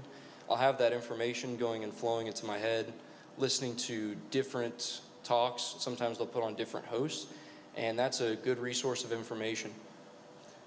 These are the different podcasts I like to listen to, and the number one at the top is Darknet Diaries. So I was fortunate enough and had the opportunity to meet the creator of Darknet Diaries at a small little kind of indie cyber conference in Las Vegas, Nevada called DEF CON. Fortunate enough to run into him and had a good conversation about like how he's able to meet these people and get these conversations. And really, it's a lot of good stories so you can start to think about how your adversary is thinking. And that's a big portion of defensive cyber operations, is how do I think about these things before they can? And lastly is research, research, research. Being able to research from all sorts of different sources of where you can find things. One thing I did in-depth research when I was a wee babe in cybersecurity was Log4j, because it was a big incident that happened in 2021. So how many people know what Log4j is? Second question, how many people know where it came from? Sweet, I got one dude. That's awesome. Log4j was started by, well, the exploit for Log4j was found by a couple of kids who were trying to exploit this fun game called Minecraft. And they were able to put a remote code executor on an Apache server. And all they wanted to do was get admin privileges to Minecraft servers to be able to do whatever they wanted. Before you know it, now they found out, oh, this doesn't just work on Minecraft Apache servers. This works on every Apache server. And then it became a headache for everyone, including me. We had to go in and patch and figure out how to solve that. And that was hours and hours of work. Hours and hours of work to figure that out. And you can find those resources of information from all sorts of different places. So you can research not just pretty much trying to figure out the different avenues you can research information from. One of my favorite ones is GitHub, because everyone has access to GitHub, and GitHub is full of code that you can use and your adversaries can use. So it's open source, and you can start to look in that code, kind of bringing it back to the programming languages, look through that code and see how they're going to use that and how your adversary would use that. So you can build out detections in your own network to see that whenever it happens. And lastly, again, to hit on is lab environments. I love lab environments. You're basically playing a video game to get better at your job. I love that. Mine was a little quick and short, but I'm open to questions if anyone has any. Yes.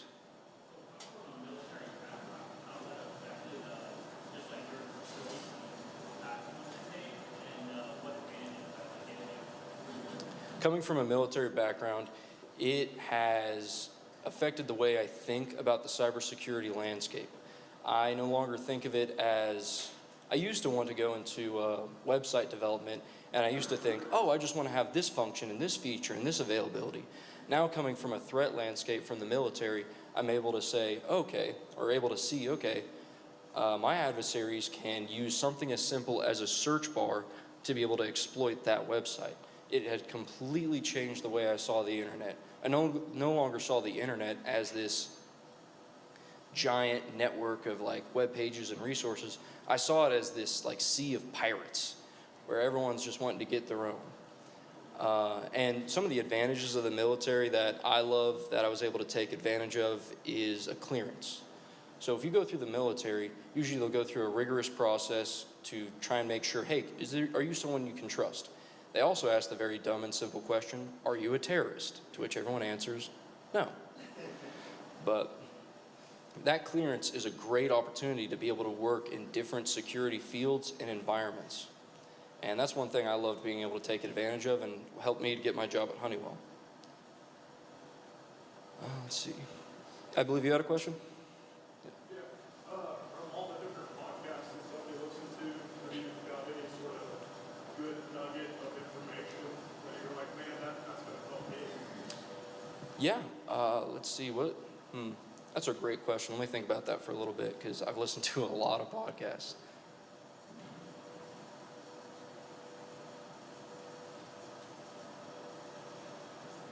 Yeah, I'd say one of the good nuggets of information I was able to really kind of listen to, and it's a little bit out of my field and scope, but it's about physical penetration testing.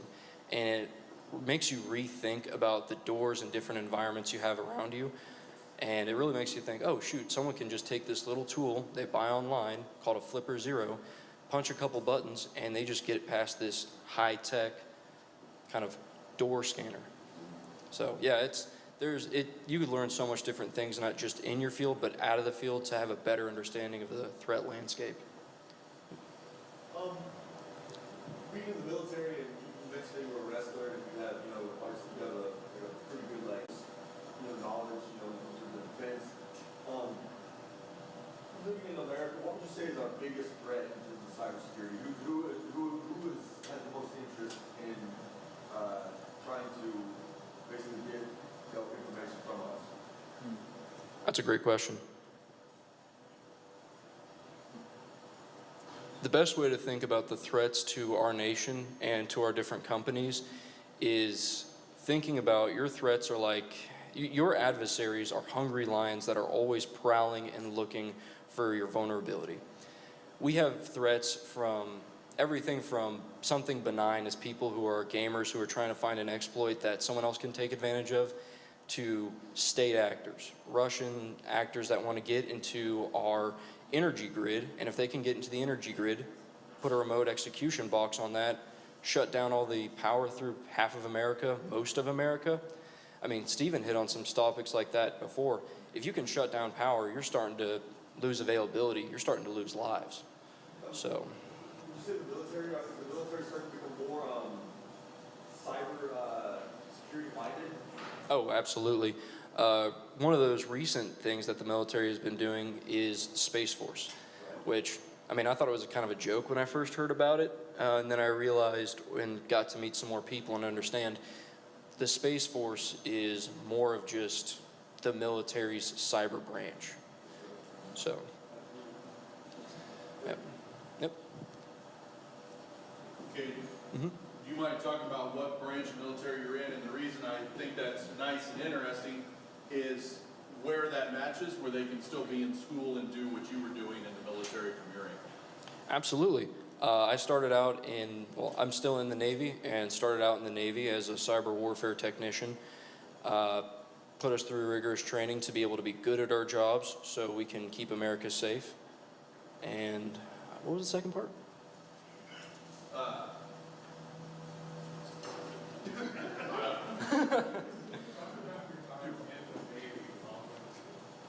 Talking about the time in the Navy? Oh man, this is a fun story. While going to school, so I'm a naval reservist, which meant I spent 2 years active and the next 6 years are just in the reserves. I'm a part-time, they call us weekend warriors or window lickers, whatever you want, same.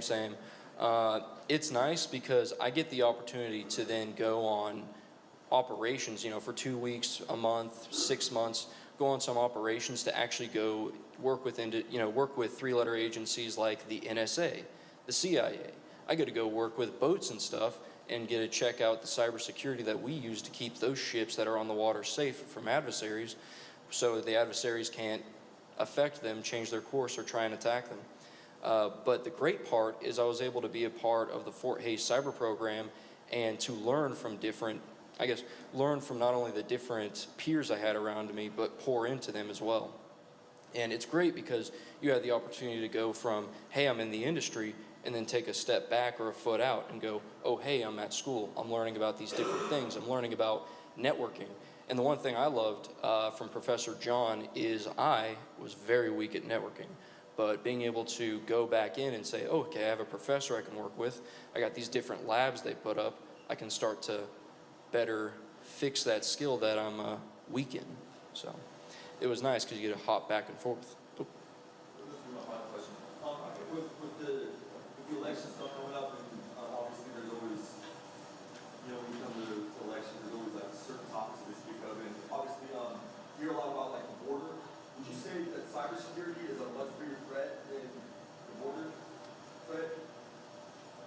Never thought about that. So, Just from a military background, 'cause I feel like you guys have a lot more of a knowledge base than most, regular civilians.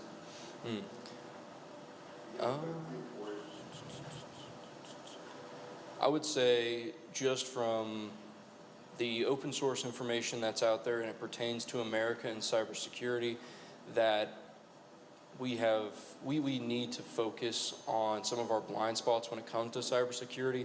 One thing that's been proven multiple times has been the weakness to our power grid. And if you can shut down the power grid, you can shut down availability, you can shut down a nation. I would say cybersecurity has a bigger threat landscape, and it can get deeper into what you can do. So I would personally say that that's one thing we would need to make sure we focus on. Any more questions? Tyler? What other research? Oh man, there's this really nifty tool. It's not widely known, but Google. Love it. No, but yeah, seriously, you can, just from Google, you can put in different searches, and there's this thing called Google hacking. So you can go like, oh, I want to look for a specific type of articles. Yeah, you can just type in, in article, give it a subject matter, and it's going to pull up so many different article resources that are recent about certain specific topics of cyber you're interested in. So Google hacking, look into that, and it'll help you to better search for what you're looking for. Well, that'll do. Give it back to. Thanks, Kid.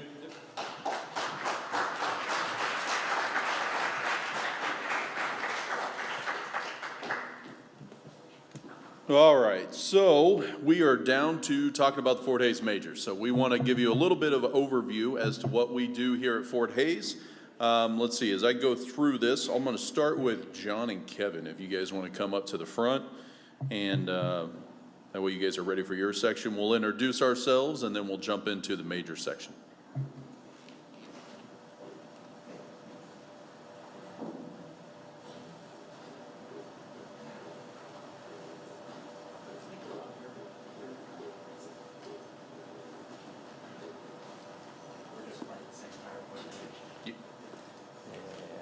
All right, so I'm gonna let you go up front so we don't squeak in front of this guy. Oh, let's squeak.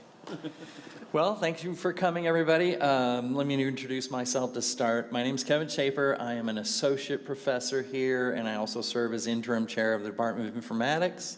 I see a lot of familiar faces, even from the high school, even from NCK, and so I'm glad to see everybody here. And so I have a co-worker, his name's John, so I'll let John introduce himself. I'm John. As Kevin alluded to, I help teach a lot of the networking courses, and glad to have everybody here. This is really exciting to have this kind of showing on a cold, wintry day. There's a lot of information here, some things you're going to pick up on and other things that you're going to hear it, but it's not going to connect immediately. But if you guys have questions, reach out to us, we love to be a resource, and there's a lot of excellent minds in this room in terms of experience, and they're just here to help you grow. This is obviously a long-term, as we've kind of alluded to.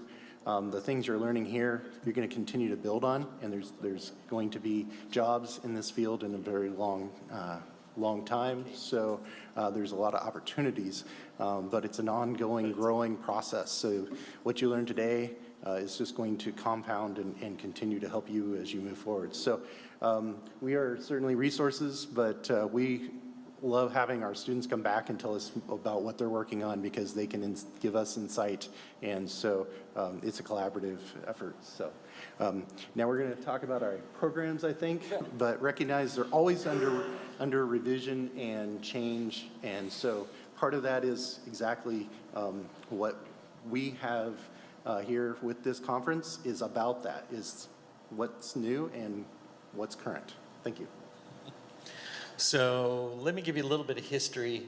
The Department of Informatics got its start in about 1996, maybe it was, yeah, around 1996. It was named the Department of Information Networking and Telecommunications, and before that it had been radio and TV broadcasting. And so they said, we need some more technical telecom instruction. And so that was the introduction of telecom. And telecom was telephone stuff, not internet. And so, but in 96, the internet was coming. And so when I joined, it was, we got to get into the internet. And so since then, it was dial-up modems, then it was DSL at home, then it was fixed wireless from Nextech, and then now we're all fiber to the home. How many have gig at home? Yeah. And they keep upgrading us, and I keep going, thank you. I love it. So, but along with all that growth, our 30 student department has grown into a 450 some odd students. Half of them are online or graduates, or and it's split into multiple majors, all kinds of stuff. You can see some interesting numbers up here. 60 graduate students, and a lot of them are online and already employed, and they're taking that degree while they're in a regular full-time job. And so a lot of stuff going on. We have a lot of international partnerships. So we have students that'll do 3 years somewhere at their home university, and then they'll transfer here for their final year. We've got partners in China. We've got partner schools in Cambodia. We've got partner schools over in Africa and in Europe, and all over the place.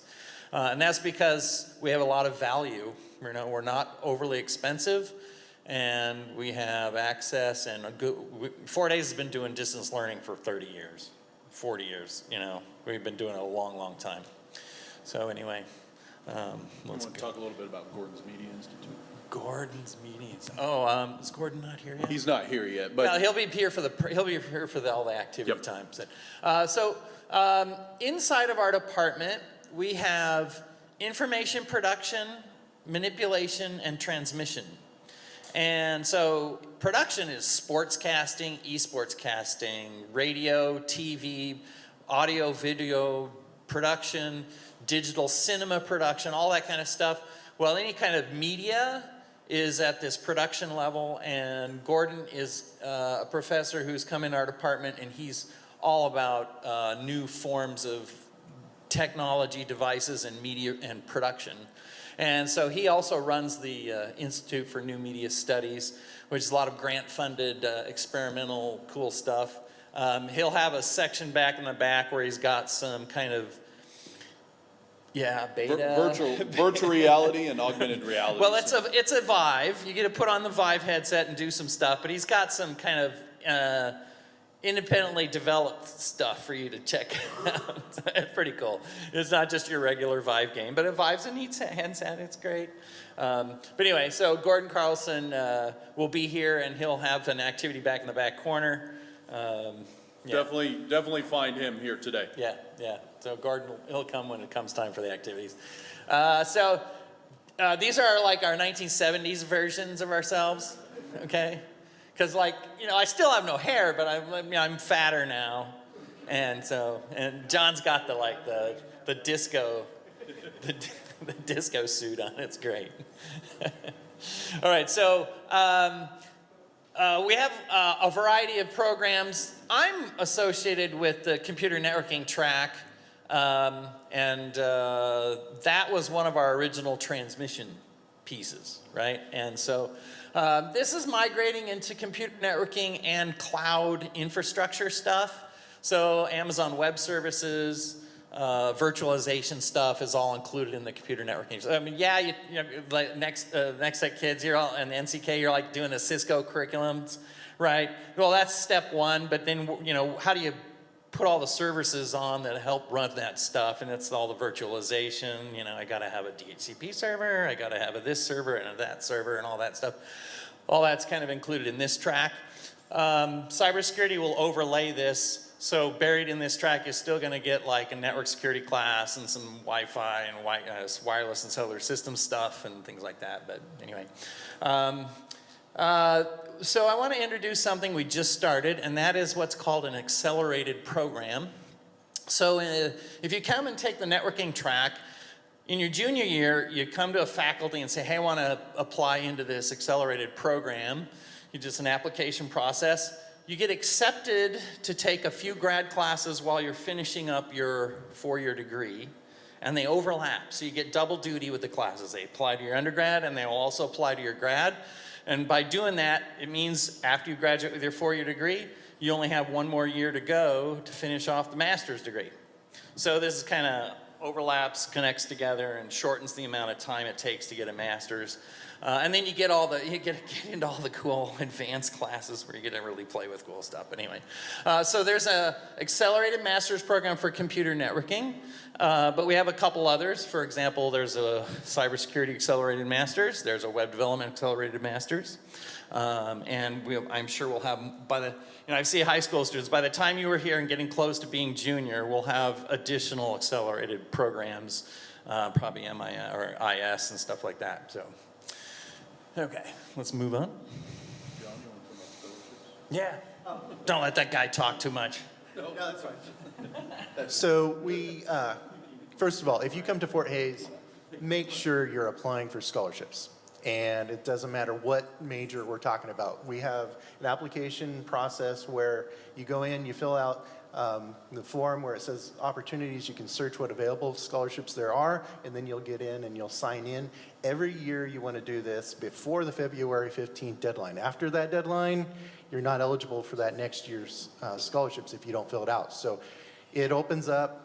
Fill it out, make sure that you go through the opportunities, know what college you're in, whatever your major is, know what college you're in and your department. And the reason is because there are some scholarships that are departmental level, and there are also scholarships that are at the college level, and there's some university scholarships also. So this is in addition to, and I'm not talking about the scholarships you might go to an SRP and they'll tell you you can have so much money for how you did on the ACT or your GPA. Those are separate.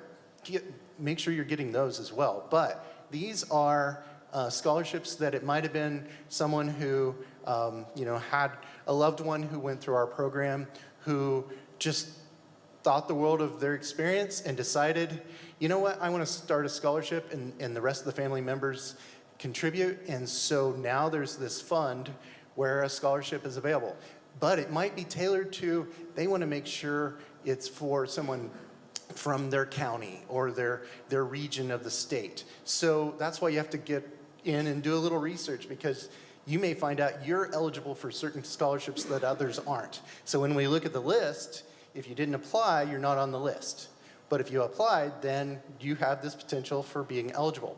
We have lots of students that get scholarships every year, and it can make the difference between having a very little to a very large sum of money that you need to spend every year to pay for your college. So in other words, there are people who are able to get most of their college paid for if they're diligent. But there's some things there. Make sure you go into class, make sure you're active, make sure you're participating and interacting with your instructors so that they see you. All of the things that demonstrate this is a good candidate, in addition to meeting all of the prerequisite requirements. But there are lots of opportunities. So this QR code does work.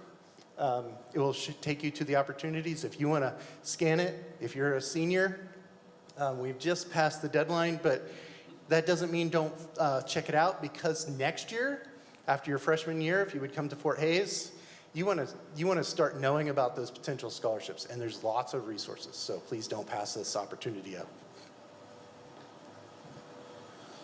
All right. And every year we leave money on the table. Every single year we have students that don't apply for that money, and it just sits there dormant. So definitely make sure you go out and apply. You're done. All right. So you can see, yeah, please give them a round of applause there. All right, so you can see I go ahead and update photos instead of those guys. Now, the cool part is they said those were from the 70s. Please don't do that because you date me, because those photos of you guys, which we're going to go back and look at, those are what those guys looked like when I came out here to Fort Hays. So I am a product of John and Kevin. I came out here in 2004 to do the computer networking program because they were frankly the best in a 8-state region. Fort Hays State University has been well known for their Cisco program clear back into the early 2000s. And so when I did some research trying to figure out where I was going to go to college, I looked in about 8 states in a radius, and these guys were the king of Cisco back in the day. So as far as I'm concerned, they're still the king of Cisco. But they definitely gave me some great education as I did my undergrad here with them in computer networking, and then stuck around for my master's in information assurance. And then I went out into industry, and they invited me to come back and talk. So sorry about that. All right, so what do we have in cybersecurity? That's kind of what we're here focused on. As John and Kevin mentioned, the foundation of cybersecurity is making sure you understand computer networks, right? So you will take John and Kevin's classes. You will get some of the basics.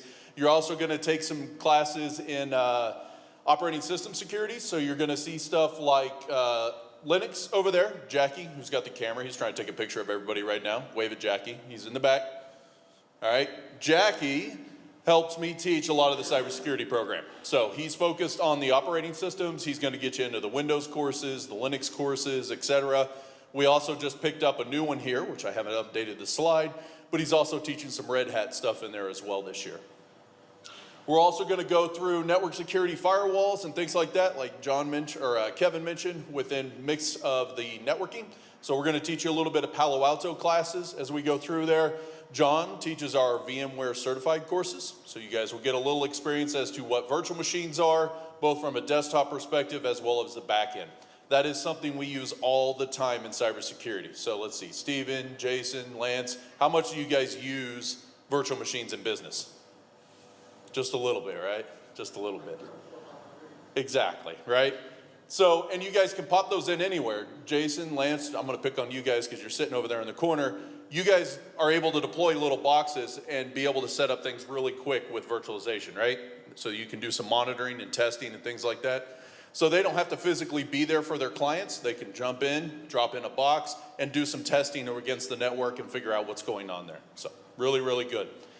You're also going to get some hands-on skills on the Cisco side, you know, learning how to do basic networking. You guys are going to have a chance to do that today. As you can see, Caden way back there, you're sitting at the table. So that is where you guys will get the chance to play on, oh, I got 2 Cadens, that's cute.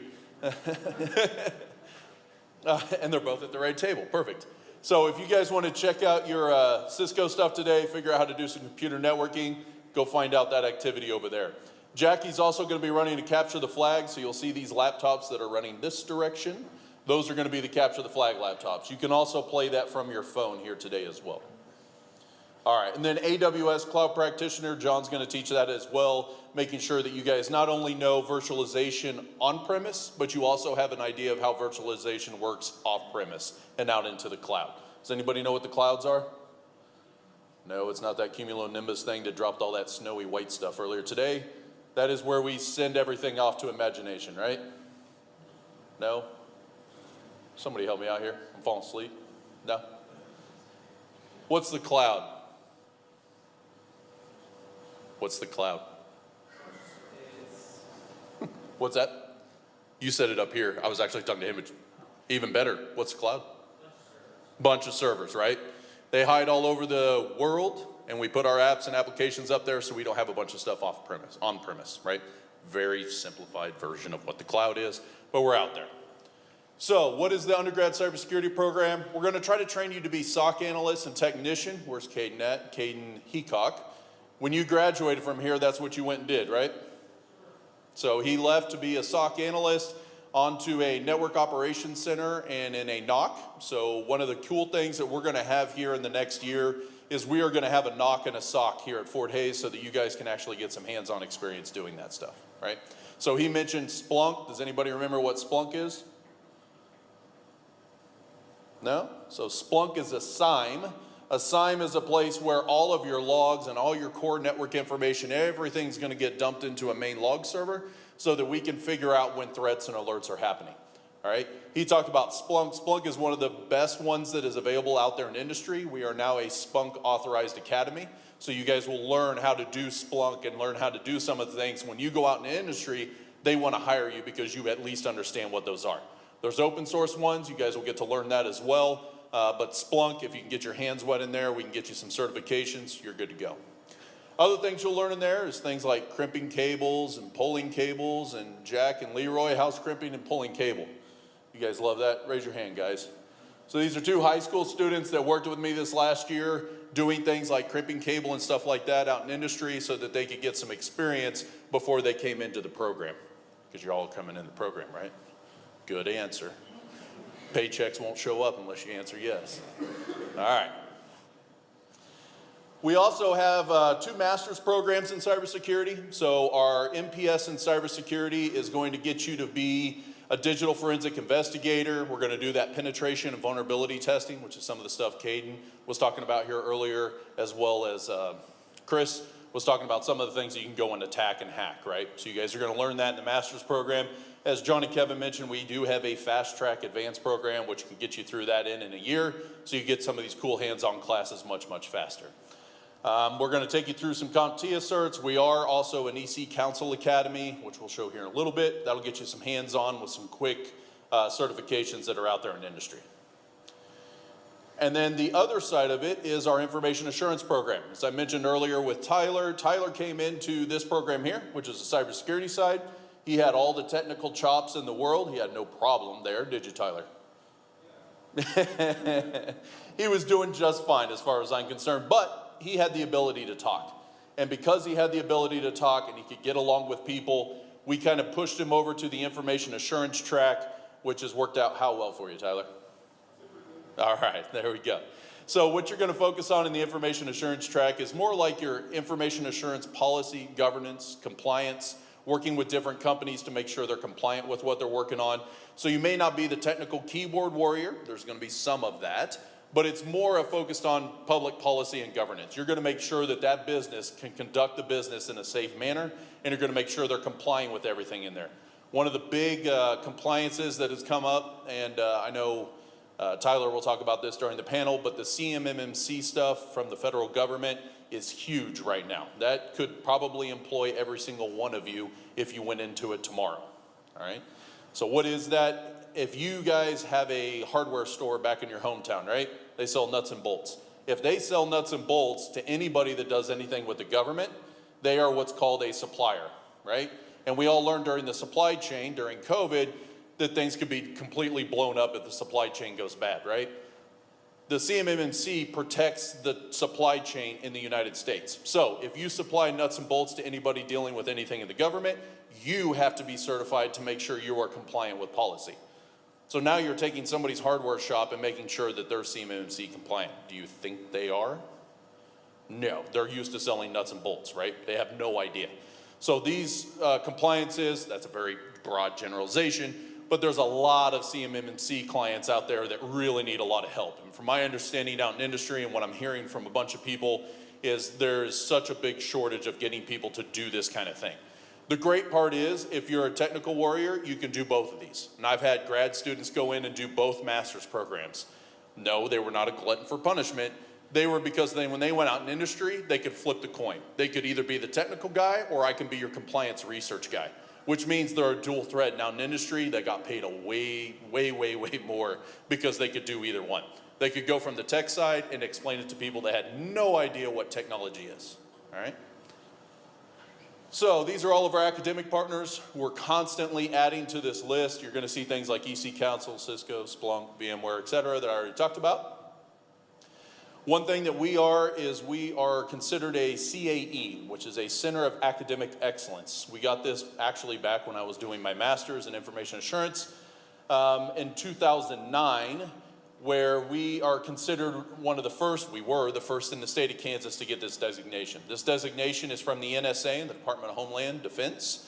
It certifies that the content and curriculum that you guys take in our master's program is preparing you for the world, right?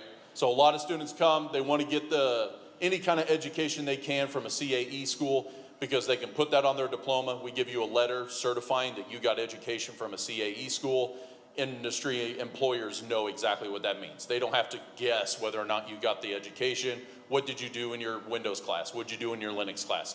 All of that is certified through this program, so you can get that, all right? Your other schools here in Kansas may have that. For example, and I don't like talking about them, but K-State, KU, Wichita State, those are also CAEs, but they are what's called a CAER. And a CAER means that they're focused on research. We are a CAE-CD, which means we do cyber defense, and we're focused on those technical hands-on skills. So as you're out looking for, do I want to go to Fort Hays? Do I want to go to K-State, KU for cybersecurity? All of them have some flavor of it.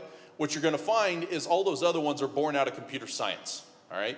Which means they are talking more about the theory and the use of it out there versus the hands-on skills. They'll have some, that's all we focus on is the hands-on skills. Meaning, I don't want you to write new algorithms. I want you to actually code the devices and the hardware to use the algorithms as we're going through, all right?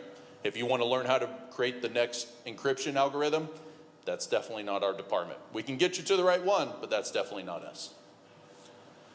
All right, we got some slides here on job opportunities and such. What I'm really going to do is just fast track to this page here. So you're trying to figure out, do I want a job in cybersecurity?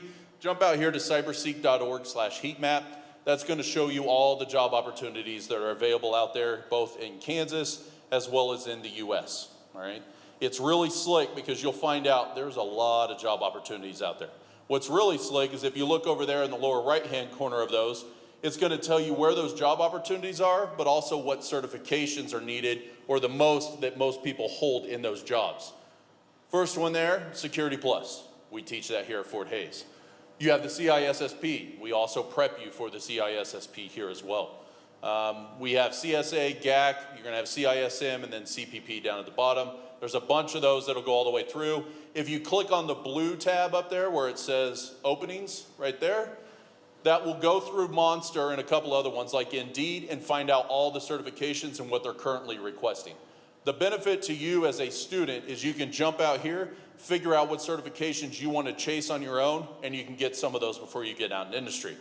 Now, one thing I will tell most of my students, and they're probably nodding their head, I don't push you to go get certifications during the program here. Does one of the students want to answer as to why? Lori?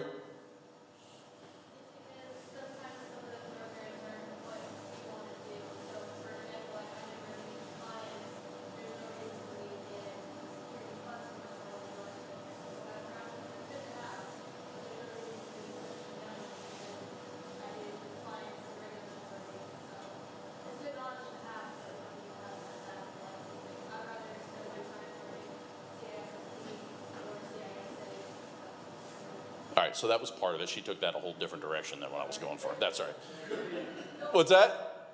They'll pay you, right? So that's what I was looking for. Thanks, Tyler. You could go out and get your certs, and there'll be some certs I'll push you to go take. Other ones, they're very, very expensive for you to go take. You know, some of these certs are going to be $400. Some of them are $3,000. Do I want you spending your cold hard cash on that? No. I want you to let somebody employ you. They will go pay for those certs. Then you can go out in industry and hop around to where you want. All right? So where's Caden at? Caden, you got that, didn't you? Yeah. Let them pay for the certs and then move around? Got that clearance, moved over to the big time job, right? There you go. All right, one other piece I want to talk about is our Cybersecurity Institute and Technology Incubator. This is kind of a new program that we have at Fort Hays in the last year. Our goal with the cybersecurity program is we got $500,000 from the state of Kansas, I mentioned this earlier, in order to provide micro internships to students as well as small businesses. So what does that mean? That means if you jump in an internship, you usually have to move unless it's a local internship, right? So now you got to move, you got to find a place to stay, you got to do all sorts of stuff in order to take advantage of internships, if you can find internships. We found in the last 5 to 6 years that a lot of companies have stopped doing internships, mostly because COVID hit in that little realm. Then they started cutting the budget out for internships. That's why you have things like Mr. Dempsey from this morning was talking about being able to use things like NextGen to pay for that internship because most of these businesses just don't allocate for internships anymore. By the way, that internship program he was talking about doesn't just talk about cybersecurity.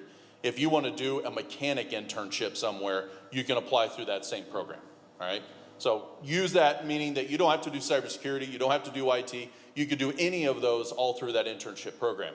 What we're trying to do here is link up with small businesses that need cybersecurity services. And we have about 10 services that we currently offer within the program. Of those, you, the student, once you've taken the classes and we certify you, we'll send you out on that micro internship. A micro internship is only 20 hours to 50 hours, depending on what you need in there, right? We're gonna pay you $400 flat to go do that micro internship. The benefit of that is you don't have to move anywhere, you don't have to go anywhere. This is up to about 2 weeks worth of work, and you can get your micro internship in under your belt. You can collect these like Pokemon cards. I get some references, no smiles. All right, you want to collect as many micro internships as you can, because when you toss them on your resume, those are years of experience now. And if you show those over a bunch of different micro internships, now they know you have a wide range of knowledge coming in. So our goal was not only to get you an education, but we also want to make sure that we're beefing up your resume with a bunch of micro internships. It's a great way to take what you've learned here and then move those on for bigger skills. Plus, who doesn't like $400, right? Everybody likes a little extra cash. The tier 2 of what we're doing within City is, say you do a bunch of these micro internships, you want to start your own cybersecurity company. We have a tech incubator that will work with you to build a business plan that will help you work through setting up a company. So it isn't just cybersecurity. If you decide you want to build a business while you're here, you've done the classes, we can work with you to try to get a business up off the ground. And that includes some angel investing and actually getting you hooked up with marketing and funding. All right, so if you're interested in that, you can come find me. Melissa Walburn was over here earlier. She had to step out, but you can find either one of us for that. Outside of that, we also have several clubs within the organization. So the first one we have is the Cybersecurity Club. Yep, you guys know I'm calling on you. All right, so we got Chance and Sierra coming up here to talk about Cybersecurity Club. When you're here on campus, you want to join the clubs, all right? That is how you get active. That's how you get job opportunities. There again, back when I was here way early in the day, we had a group called ATSO, which is an Advanced Technology Student Organization. Because I jumped into that and did leadership and became president and vice president, I was afforded multiple job opportunities out in industry. That's what we're trying to harbor here now. So I'm gonna let them talk about what we do in the Cybersecurity Club. All right, so as Zeller introduced me, I'm Chance Anderson. I'm currently the president of Cybersecurity Club. Sierra is our VP and treasurer. How many people in the room right now are part of Cybersecurity Club? Raise your hand. Okay. Gray shirts usually. Now there's a couple people who were in Cybersecurity Club. I know Caden, I believe he was in or around it a little bit. Lori used to be the old president. She now has graduated and is actually in the real world. Chris was also president. So one thing I kind of want to say before I start diving into this is we're here to teach skills that may not be included in the classroom. So whether that be, demos like what Chris shows us, or going to competitions such as B-Sides, where you can do CTFs, you can learn about things that maybe we don't have on campus. We kind of want to have a culminating experience for everyone. There's a bunch of different things that we have as for opportunities. So when you become president, it is very involved for sure. When I was here last year, it was my first year, and I literally said hello to Jason Zeller in the media room where everyone gathers for the first day. And that was pretty much the extent of it. And then 2 hours later, I have a random email already in my Gmail account, and it's Jason Zeller CCing me with Lori Fraser, who I didn't even know at the time, saying, hey, I think we found a good person to be a VP. And that was the start of it, and now I am president a couple years later. So main point being is get to know your professors. They are great resources. They're here for you, especially when it comes to, John, I've asked multiple questions for networking, and he will answer all of them. He will even answer the not so intelligent ones, such as what's a default gateway for this one router? And I clearly miss those questions sometimes. Jason has been great. He has given me a lot of opportunities, whether that's certifications going out to different conferences, just learning outside of class.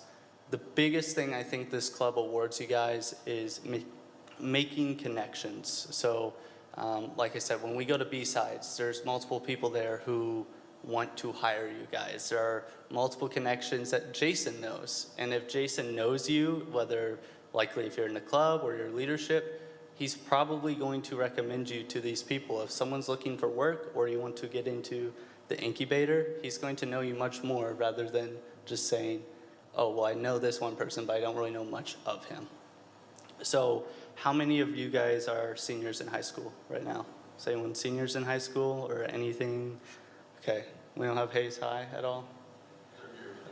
Okay, well, when you become seniors and when you graduate and come into college, and if you choose Fort Hays State, definitely come see Cybersecurity Club.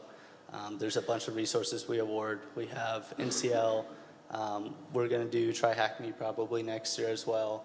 And all that's going to be free to you guys because you are in the club, and that comes from our Student Government Association. So not only do you get the hands-on skills, the labs, stuff like what Chris and everyone else has showed you so far, you get to make more connections.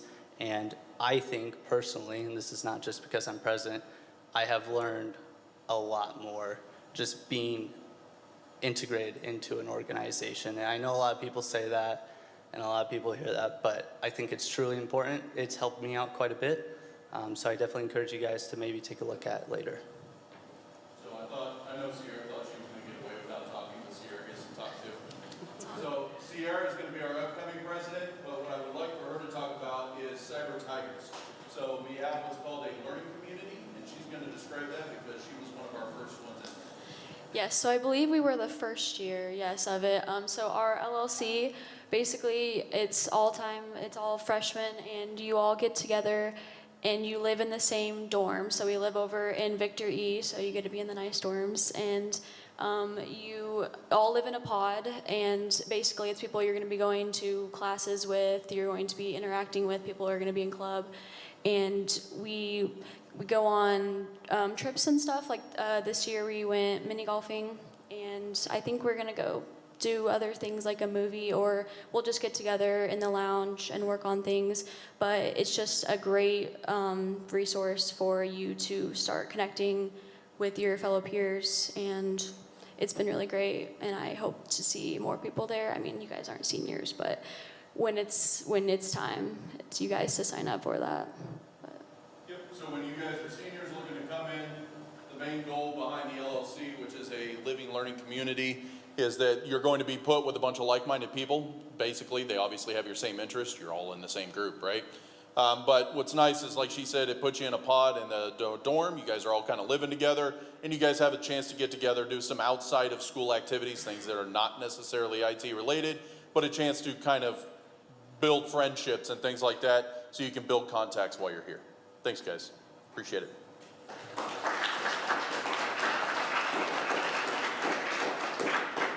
Kevin, you want to talk about esports? Or I can talk. Okay. Thank goodness, because I didn't want to. I'll bring the mic to you. There you go. Hey, so there are tons of clubs at Fort Hays. I guess esports is a really big club, but a lot of technology kids are in this, so it's a really big draw for most of you guys. A lot of you guys already know about this, right? So we have a big club. It's got maybe 40, 50 people in it, and, that kind of ebbs and flows. At the first 2 weeks of school, there's like 75 to 100, and then, the reality of homework kicks in, and some of them, I got to get working on the school. But anyway, so we do all kinds of club activities, Minecraft server, we run, we have a stream team that does streaming on Sunday evenings and stuff like that. But out of the club, we also generate varsity teams for a couple different game titles. And so we're always looking for people interested in doing that kind of stuff. Caden Sutter is taking a few classes at Fort Hays, and he also serves as club president right now. But we're always looking for more people to get involved and do some fun stuff. We have sponsors, we've got jerseys, we've got all kinds of stuff going on. You like that AI generated image? The guy's got two 2 mouses. I don't know why he's got 2 mouses. That's you know, he's got like 6 fingers too. But anyway, so just esports is just one of the other options, and a lot of technology people love to get into that kind of stuff. So there's all kinds of fun stuff to do at Fort Hays.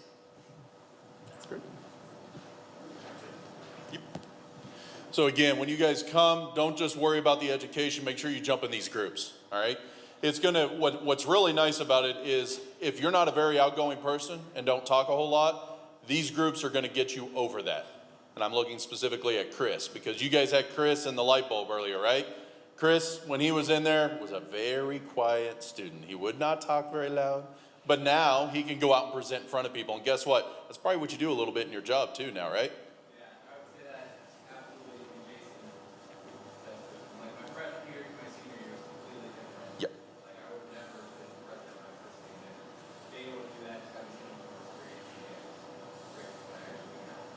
That's great to hear.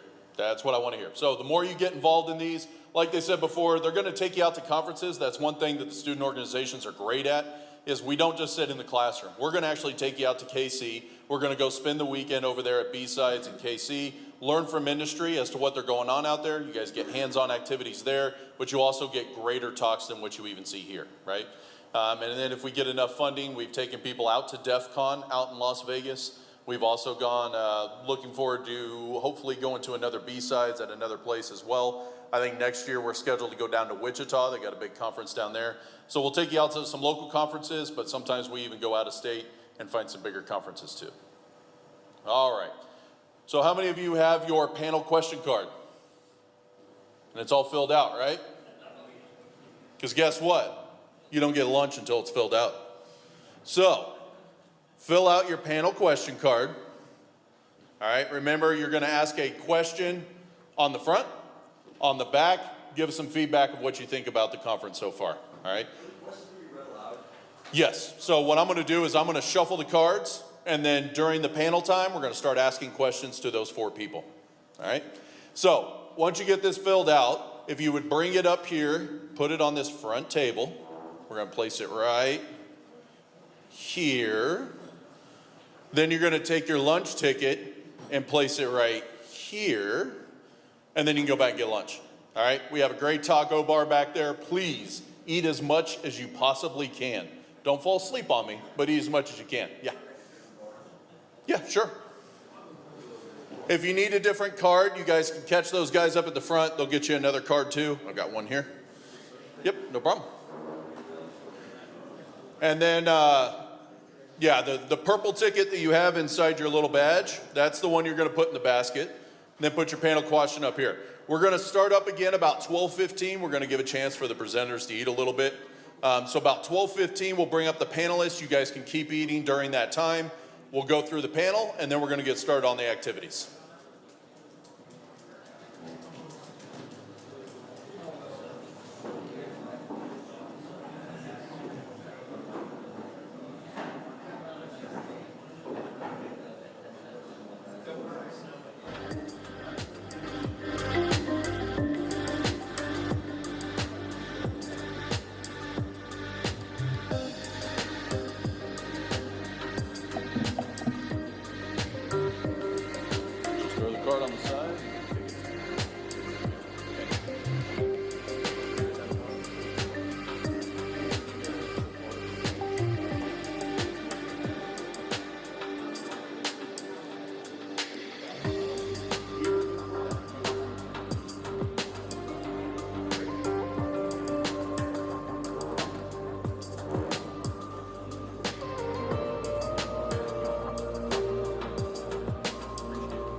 What's that? This one.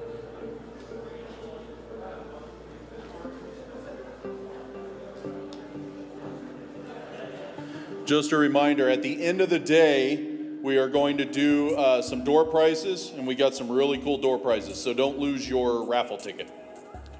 Or not raffle ticket, door prize ticket.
It's just an action. But I'm thinking of moving up to Kansas City and really start school. Just know that get beat up before. Yep. Perfect. That's nothing.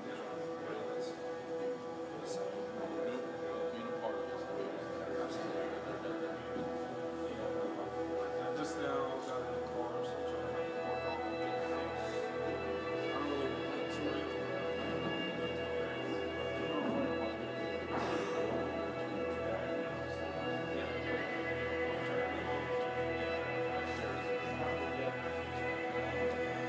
That's a lot of cars.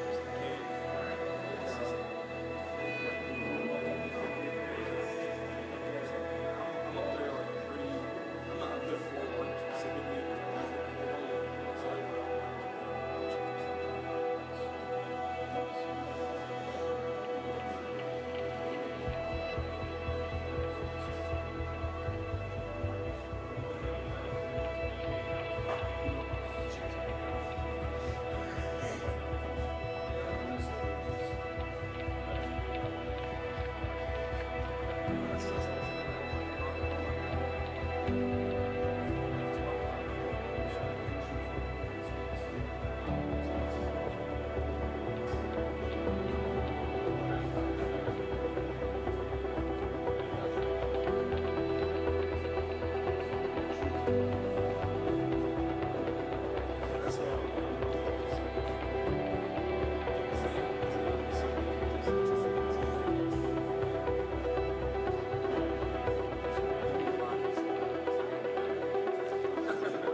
Mic check. Oop.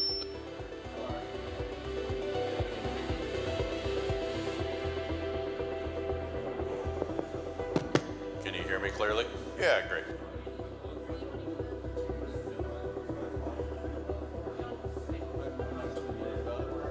I just went to this so that I could hand them the mic to. I was gonna say, if they're not in the light forward of, that's fine.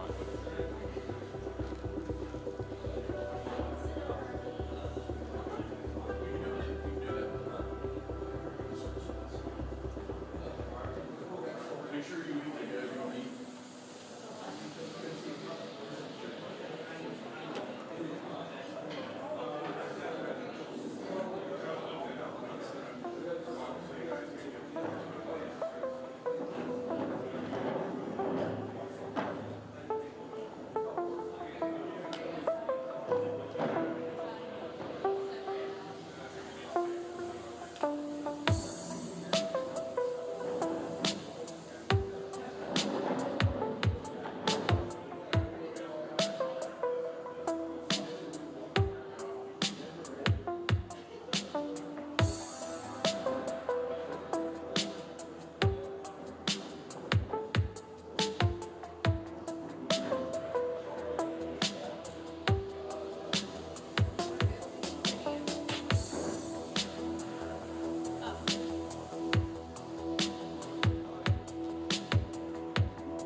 you are one of our esteemed panelists, can you start making your way to the front?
All right, we'll get started here shortly. If you guys are still hungry, please come back and eat. We've got tons of food back here.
If you haven't put your panel card in here, I want my lunch back. Just kidding, please don't return your lunch. Does anybody have any panel cards they did not turn in yet? One of the guys back there said I should start a comedy show instead. Does he think should I do comedy? No, totally kidding. Please don't make me do that.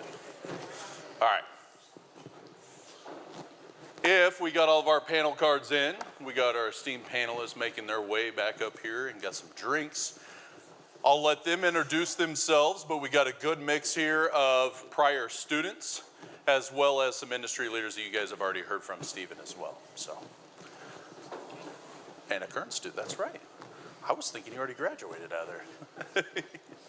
That's all right.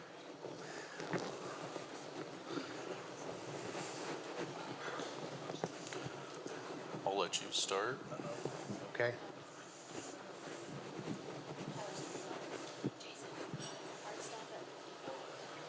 Yeah. I got you.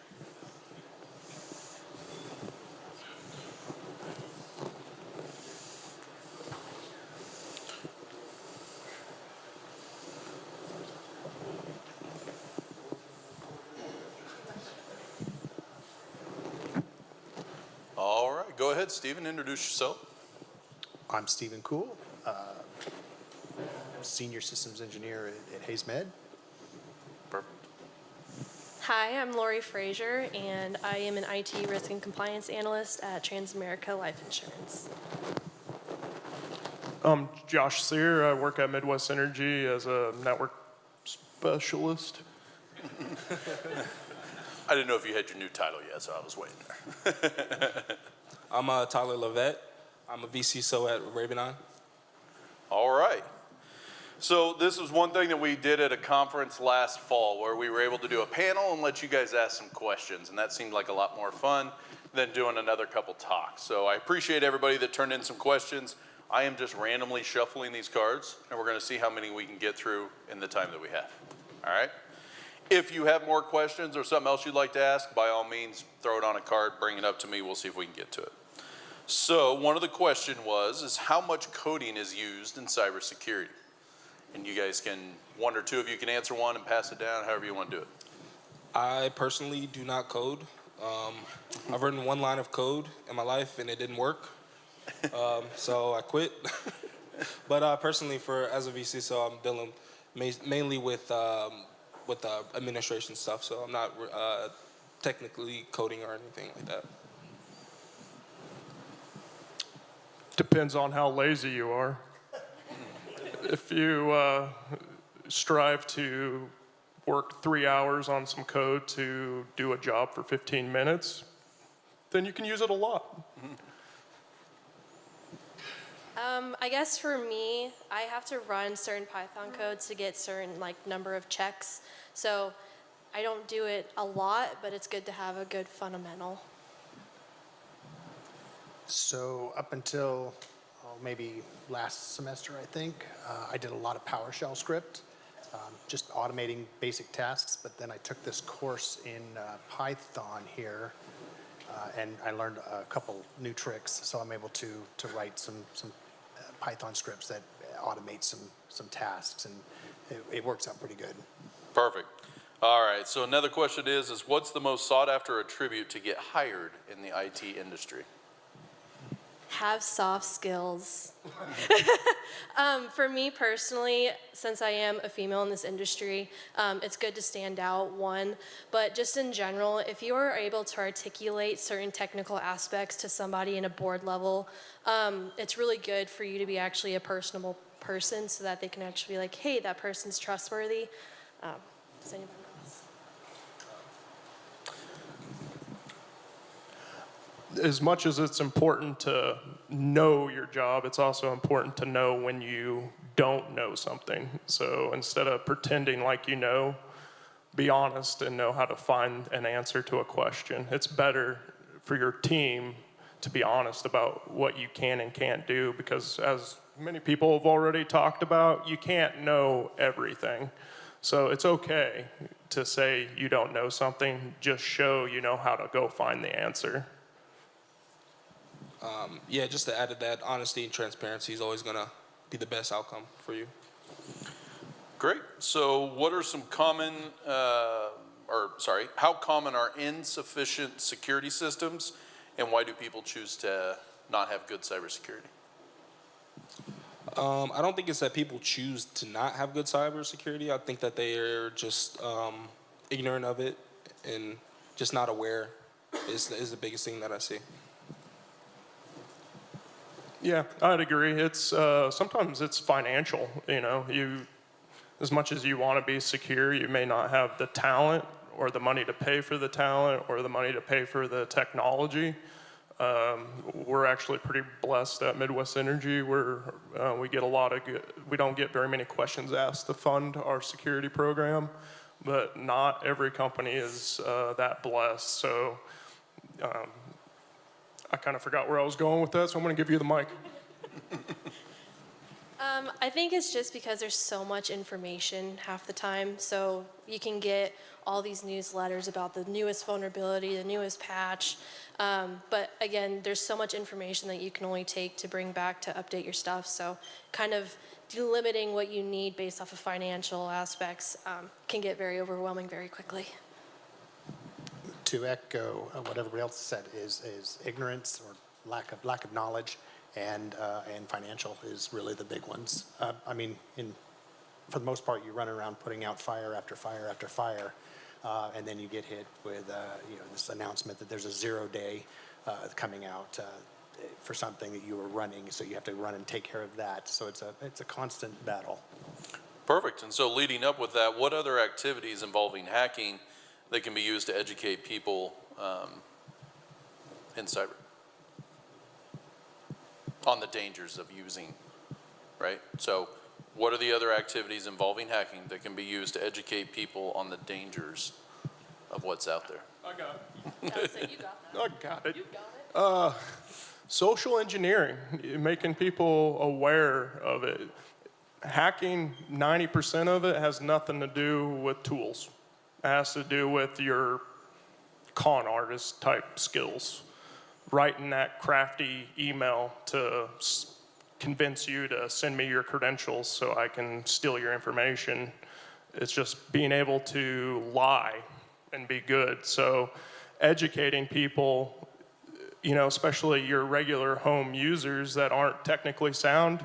So sitting there throwing a bunch of tools and stuff on the screen, that ain't gonna help them. You need to teach them how to be aware of the cons, the threat actors out there that are gonna try and trick you, or the phone calls that come in and try and scam you and stuff like that, and how to spot that those are fake.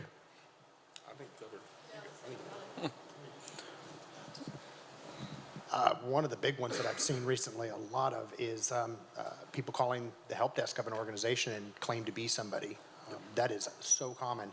And even help desk people that should be knowledgeable of these things are handing out passwords or credentials to reset a password. So it's very common. And I was watching a conference online a couple weeks ago where they demonstrated. They said, let's call your mom, and they picked an audience member, called their mom, and said, hey, this is so-and-so with AT&T. We're just verifying your account information. Could you provide this information? The lady gave a social security number, I think a password, and just handed it over. And it was rather shocking how easy it was. I guess a short note too. I love podcasts because you get in the head of the actual threat actors, and that's the best way to learn how to defend your own systems. Like based off of the social engineering one from Darknet Diaries, there's an episode called Mad Dog. That's probably one of the best episodes that they have. So. All right. So what high school classes did you take to become interested in this field? So I actually came to Fort Hays as a chemistry major, which I know, gross. So I actually was a COVID college kid. COVID hit my freshman year. Realized I could not do chemistry from my home without exploding my house half the time. So I actually joined Jason's Python class, but I think that I was really interested in computers way before then. We had like a CAD automation class in high school, and that was super fun, and that's kind of where I got really in depth with trying to figure out how to code, but then also do a CAD design as well. Well, where I'm from, we didn't really have computer classes. My best friend was just naturally good at computers and video games, so he got me into gaming. You guys don't have any idea how easy it is to game now versus when I was growing up. Every time you bought a new video game, I had to fix my computer, update the drivers, tweak the registry keys, and maybe replace the sound card because it's incompatible with the current game. So you gotta make it work every time. So for me, video games is what got me started. So. Yeah, I also didn't take any classes. My only experience goes to jailbreaking iPhones and pretty much that's about it. So, yeah, that's about it. So without giving away your actual salary, one good question, which always comes up from high school students, is how much do you make in your profession? You give it kind of a range of what you've seen in your profession. Okay, so one of the things, and this could make Jason mad, but I always felt lied to in school when I started, because I never walked out the door making $85,000 a year or the $45,000 a year. So I would just say, don't anticipate that happening unless you are the gifted individual that doesn't even have to read a book and can just go pass the test because you're that good. like for me, I had to work every step of the way to get to where I'm at. And I'm still doing it. I'm getting my master's now, and I've been doing this stuff for 15 plus years now. So circling back to the salary, just expect that you'll probably have to start at the ground level and work your way up, but that is some of the best experience you will get. So don't stick your nose up at the entry-level job. So I kind of do the opposite, but not really, of cybersecurity. So risk and compliance is a different beast in its own, but it still does cybersecurity related items. Risk and compliance and governance, GRCs, is a really big field only because you have to understand both the technical aspect and the soft skill business aspect. So you're kind of a two-in-one person, which I highly recommend with anybody who isn't a keyboard warrior. But I do know that when you start out, you, again, have to start at the ground level. I am luckily an intermediate IT risk analyst. But the field is very weird. I don't know about any of you guys, but the field is so weird right now. I can go in, take this job, but then in a couple years after I get the experience, and that's essentially what's really important right now is for you to get experience. I can go from right now making 5 figures to going up into the higher 6 figures just because of the randomness of our field right now. A lot of other issues is that if you want to work in the public sector, private sector, government's kind of where you find a lot of the money, but that's, at least in my opinion, is where you find a little bit of the older technology. Healthcare is a very random field right now. I know energy is as well, but it's a very odd time. But to give you an exact answer, again, expect the ground, but get the experience, get the credentials, and you can be making a lot more money 3 to 5 years down the road. I would say get your foot in the door any place and work on building your resume. Any extracurriculars you can take, work on certifications. I mean, some of the certifications out there can add 10, 15, sometimes $20,000 to your amount that you can ask for.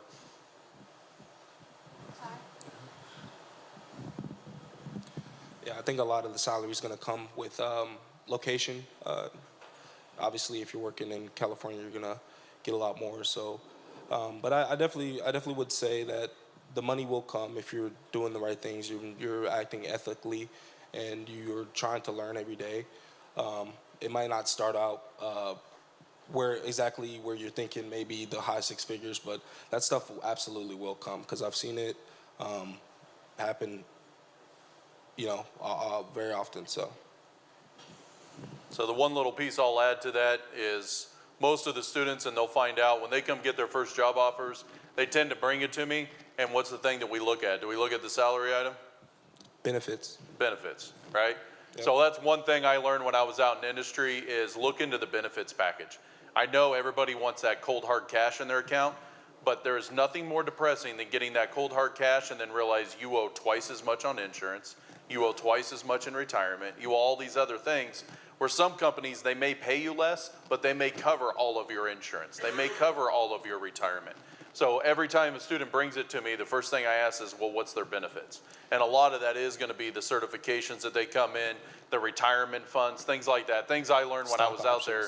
I could have lost $40,000 is what my old company paid for my health insurance. $40,000. That they paid in my insurance premiums. When I came out here to Fort Hays, I now had to start paying that. So now all of a sudden, taking a different job, now I got to take that out of my salary and my bottom line. Yeah, it's best to look at it holistically, for sure. But that's any job and that's any field. And I just got one last bit to add. I just say, in general, when you're starting out, you're young, be frugal. Be very frugal, because I went from living on ramen to now I ride my Harley on the weekend. So if you're frugal in the beginning, don't get too excited to get everything you want right off the bat. It'll get there, and you continue to work hard and keep your education fresh.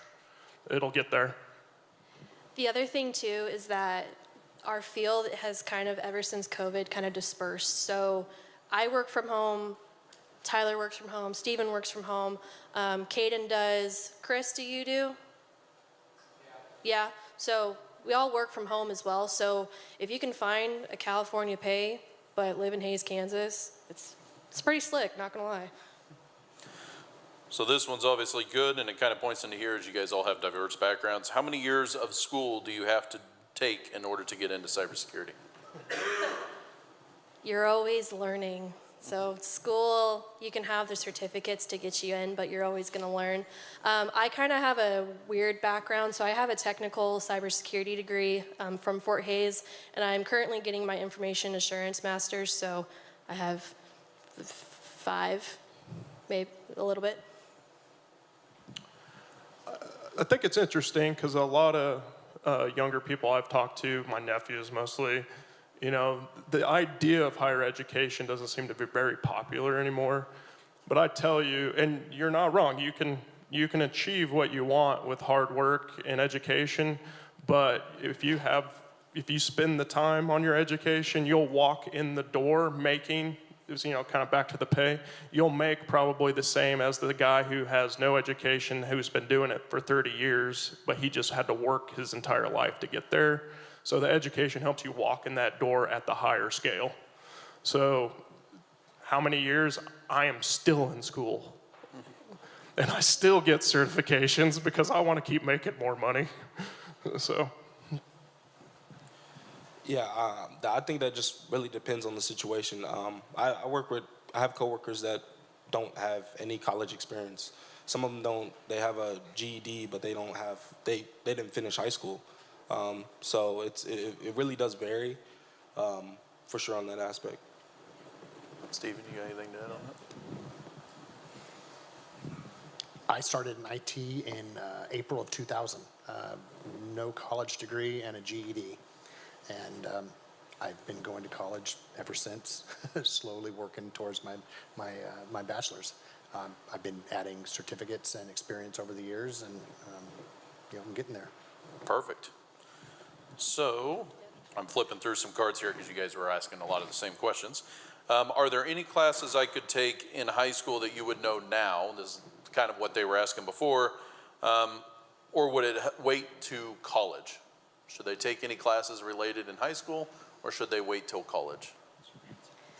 So I think that if you have the opportunity to get college credit for the classes, then I agree with you. But I also do know that our field is ever evolving and ever changing. Yes, we're still using code and programs that are as old as me, but we're also finding new stuff that's new technology. So again, if you want to use the same classes, sometimes the technology that you learn is going to be relevant or new or going to be a massive vulnerability within the next 5 years. So, I mean, it's definitely good to learn the basic skills, but it's definitely an ever-evolving change. Great job. Thanks. Yeah, I think that more than just a structured class, if you do have that opportunity, absolutely, I would jump at that for sure. But you have to make it sort of a hobby.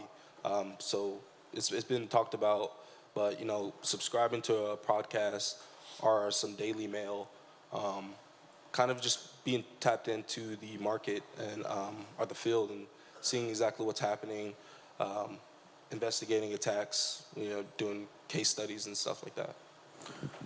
So I'm going to tweak one of these questions, and I'll let you start, Stephen, is what was your favorite class in the cybersecurity classes that you've taken here? Ooh. Does Python count? Sure.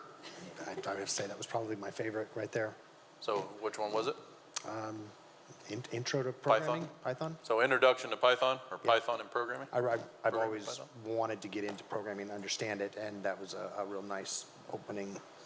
Perfect. Just to get and I use it quite a bit in work now. Awesome. I probably, it's between two. So it's definitely 360 Python with Jason, and then I really enjoyed my VMware class with John. So.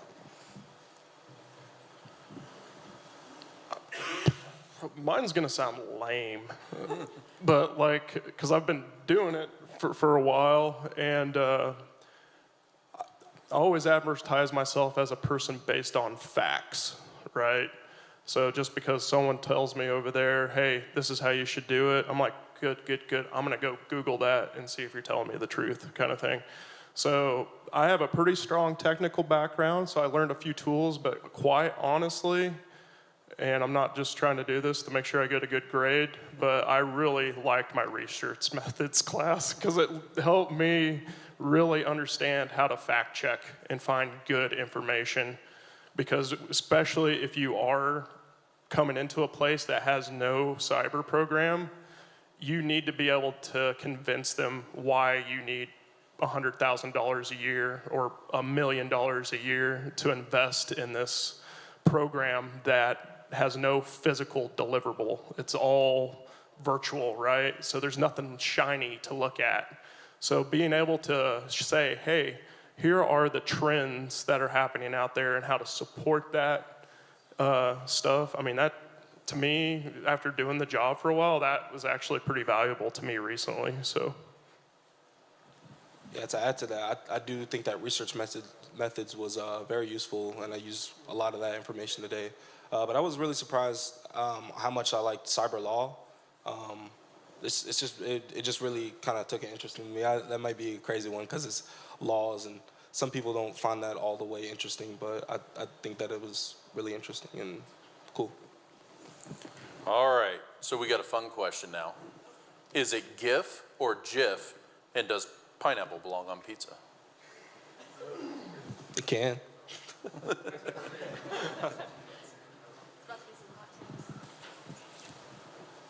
I don't care. I'll eat anything. Look at me. But is it GIF or JIF? Like the peanut butter? Nope. The graphic, is it GIF or JIF? I don't pay that much attention. Okay. I think I could call it a GIF, and then I love pineapple, so yes. I have to go with the GIF. GIF? All GIF right. and I agree and with you. pineapple's good. That's the correct answer. All right. Everybody wants to know how much they're going to make. All right, so what is one way to get the older generation? Now define older generation. I feel here. attacked here. What is one way to get the older What is one way to get the older generation aware about the importance of cybersecurity? Steal their ID? In a ethical way. Ethical way. Okay. There we go. Thank you. Really show them examples of what happens. I mean, it's an eye-opener for a lot of people. Usually the older generation is going to be in like your board level, C-suite levels. At least for risk and compliance, we have to quantify a future breach or future risk. And so it's kind of hard to understand what the full impact is because one, you could have PII records released of your customers. You can have less than 10,000, over 10,000, but then you can't quantify your company losing morale. You can't quantify the stakeholders losing trust within their board members for you to do the right thing. So as a risk and compliance analyst, we have to go to them and say, hey, if you don't fix this in a timely manner and this sits out and somebody gets it, you're gonna lose X amount of dollars. And so if you can get a number in front of old people, that's basically what I'm gonna say. If you can get a number to say, hey, we're gonna lose $3 million next year if you don't get this fixed by now, or if you give us something to give the security team. But yeah, that's pretty much, if you can give them a number, that's pretty well sought. That's actually a very important question to be asking because when I started at Midwest Energy, I deployed the first cybersecurity awareness program there. And again, this wasn't even technical, right? This is just education. And so you have to build that culture of compliance is how we refer to it. So through education, through like relating it back to home, like when I did it before I discovered KnowBe4, I just made stuff up, well, not fake stuff, but like I just made my own presentations about credit card skimmers. I was like, that happens all the time, even in Hays, Kansas. So I was like, I can relate that to those people that are very unfamiliar or in denial about it. And teaching cybersecurity awareness is very much like the stages of grief, I think. You're just sad, right? Then you're pissed, and then you're in denial about it, and then finally you just accept it, that it's a thing. So you just have to go through the motions, and people will get there. They're not stupid. They may be ignorant, but they're not stupid. So if you show them what's happening out there and back it up again with facts and good research, you'll get their buy-in. Yeah, to add to that, you just have to make it relatable. Just know your audience. Have the information that you're giving them hit home in some way. If you're dealing with a hospital, you want all your examples to be that of a hospital of the same size. You have to really understand your audience and the scope of what they're looking at for sure. Fantastic. Well, I was hoping this kind of question would come up. Again, I'm going to slightly tweak it. But what are your thoughts on using ChatGPT in your job role, and have you used it? I'll admit I have used it. I don't think that there's anything specifically wrong with OpenAI. Now, a lot of people are putting sensitive data. Now you start to get into policies about usage, and I think that that's an important aspect to touch on when it comes to ChatGPT and the risk of it, of people putting sensitive data on an open source AI and where that information is being stored. Yeah, I mean, just like with anything, it's as good as the person that's using it or as bad as the person who's using it. I mean, there are examples now where companies deploy a local version of it. So if they want to utilize that power for internal information, at least it stays there. But just use common sense. I mean, don't put anything in there that you wouldn't tell someone to their face. It's kind of a rule of thumb with anything, really, like social media or AI, you know. If you're not going to tell somebody about that in private, then you probably shouldn't put it on the internet. Yeah, I agree with everything that you guys said. I know that especially when you deal with at least people's money, health, security, stuff like that, social security number, you never want to put that out somewhere on the internet. Especially at a life insurance company, we deal with a lot of different records from like HIPAA records to your social security, your bank information. So we actually have, I believe, ChatGPT locked down on our system only because there's also over 12,000 employees within my region as well. So it's definitely a good thing to have, but also be aware of not putting that information out. But it's also something that can also hinder your growth. I use ChatGPT often to make sure I'm like articulating myself well, but it's essentially good to understand how to talk risk language, how to talk security language for your own growth personally. I use it frequently when I'm debugging code or something. It comes in handy. I also use it when I'm trying to write policies or questionnaires for GRC compliance, and it does come in handy. I mean, if you have written something that you feel is kind of wordy, you throw it in there and say, reword this for me, and it works really well. Perfect.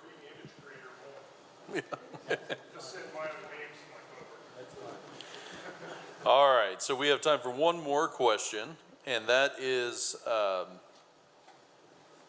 back through here. What was the, what do you see as the biggest threat to your particular industry in the field that you're working in, and how do you work to mitigate that? Biggest threat to my industry, healthcare, it's going to be probably your cybercrime gangs that are just out for money. They're not trying to shut down an infrastructure or power grid or anything like that. They're just out to make some money.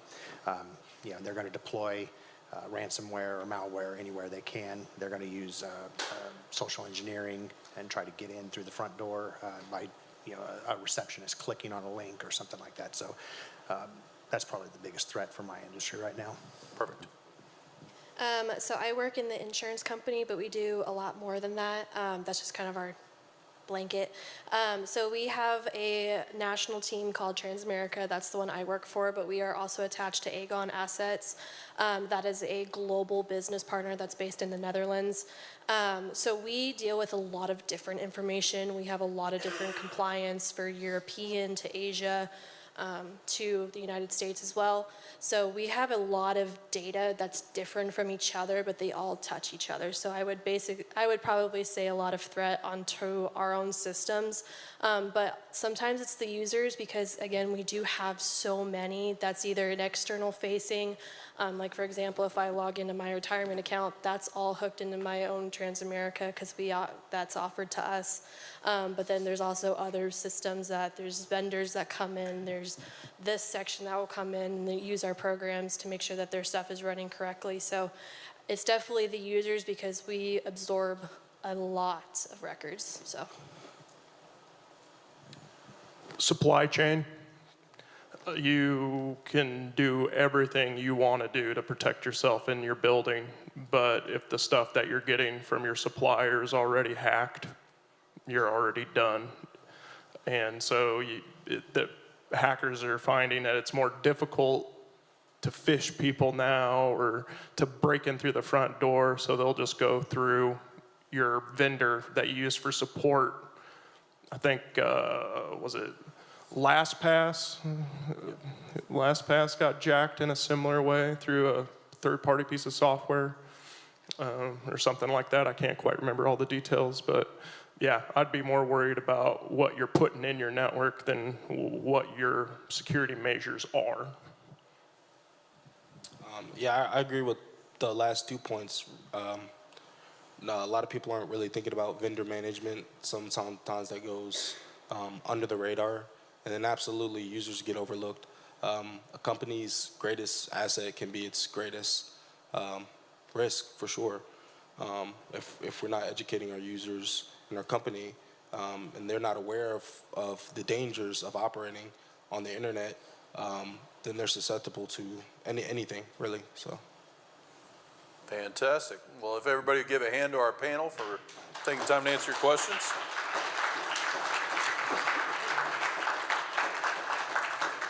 We do have Chris the artist who is here to help you bury a body, evidently, if you wanted to have somebody with a shovel.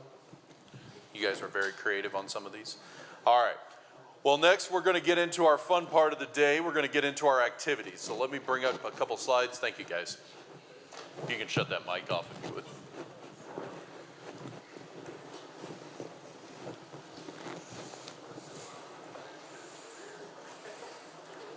Thank you. Yep, thanks, ma'am.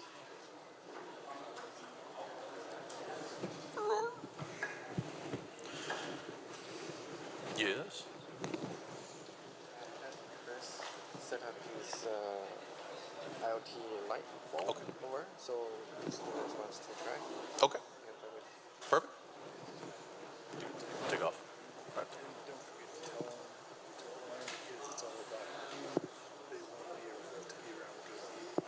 I hear you.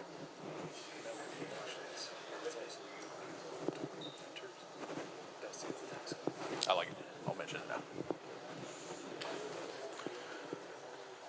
All right, so we got our panelists. We do have some cool activities ready for you guys.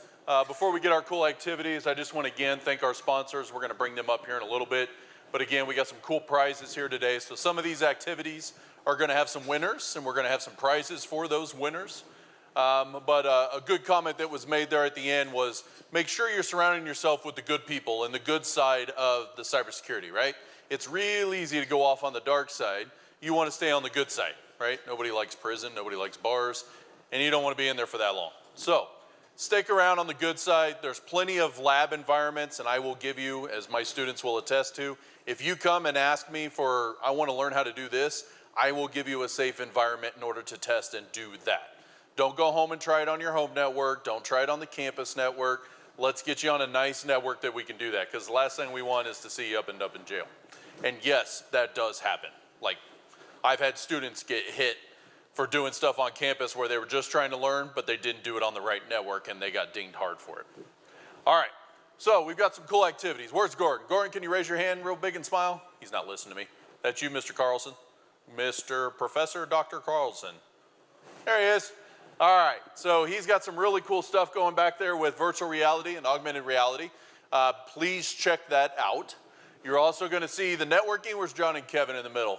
Raise your hand, wave, wave. All right, they're going to have some networking activities for you guys. Jackie has a capture the flag. Jackie, can you raise your hand? Great. And then we also have a scavenger hunt. So the scavenger hunt's really cool. Our LLC put that one together. There's some cool prizes that are going to be associated with that, including some NVMe SSD hard drives, right? Some of you guys want some cool toys.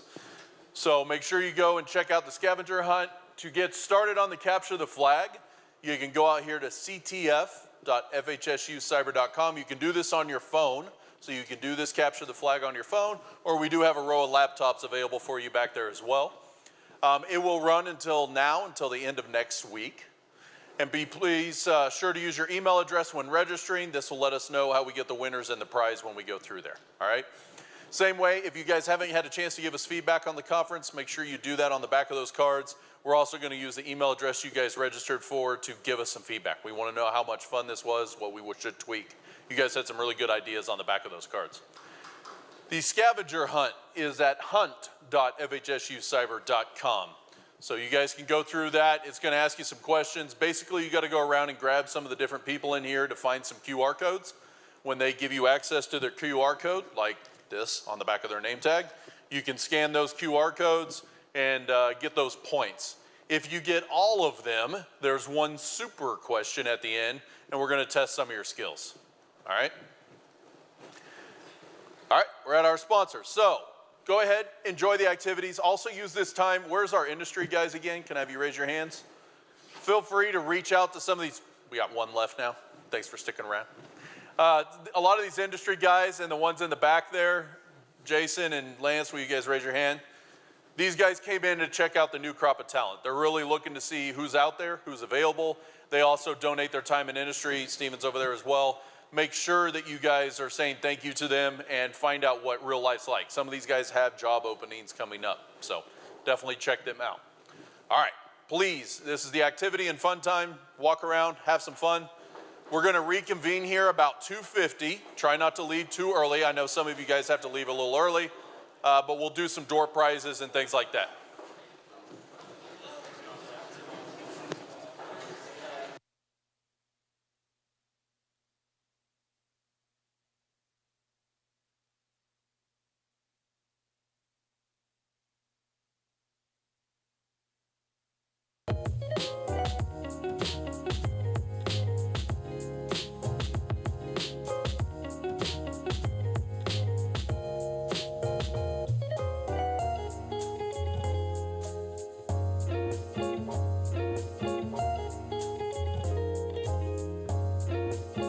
By the way, Mr. Hogan is nice enough to let us do the IoT demo.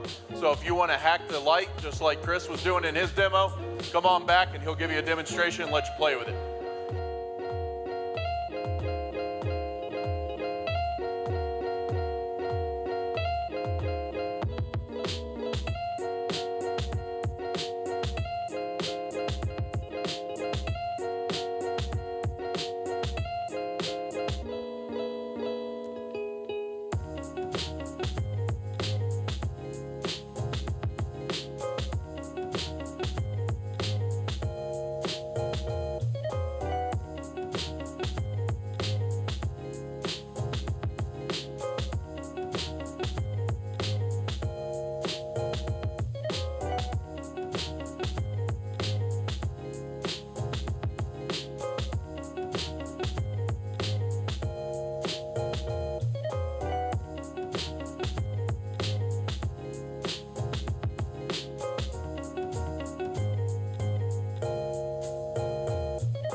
right, don't forget you have the CTF that's available. Looks like many people have joined that one.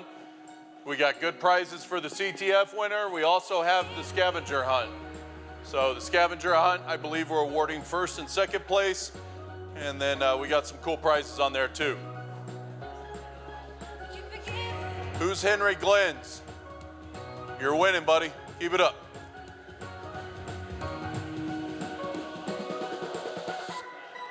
It looks like Emma's winning the current scavenger hunt.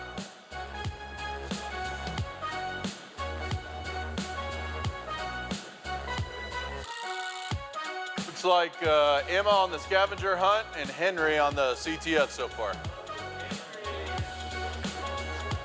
Scavenger is hunt.fhsucyber.com. There you go. Just register in there and you can start off. It is, yep. Yeah, you'll register for each one of those separately. They're different competitions. The hunt, the scavenger hunt, is a lot easier than the CTF.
right, it looks like we got a new leader in the capture the flag. Ken Schaefer is sitting up there with 200. And Emma made it all the way through the hunt. However, she still has the challenge question on the hunt. And so the first student to solve the question of the challenge on the hunt gains an extra 20 bucks today.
right, if you guys are still working away, that's good. I'm going to refresh those scoreboards in a second.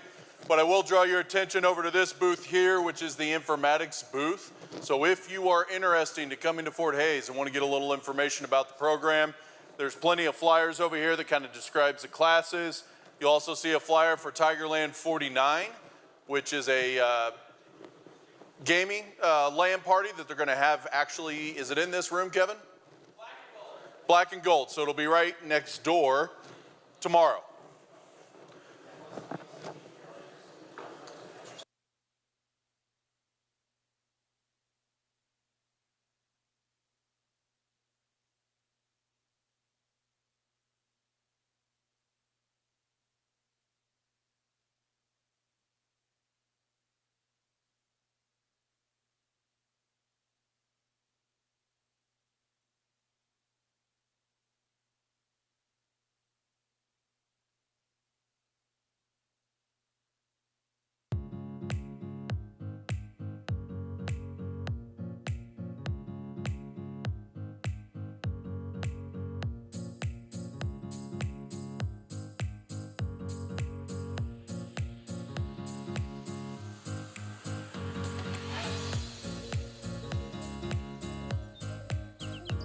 All right, where's Henry at? Mr. Glantz, which one are you missing? Out of the hunt, scavenger hunt, which one are you missing? What? The riddle?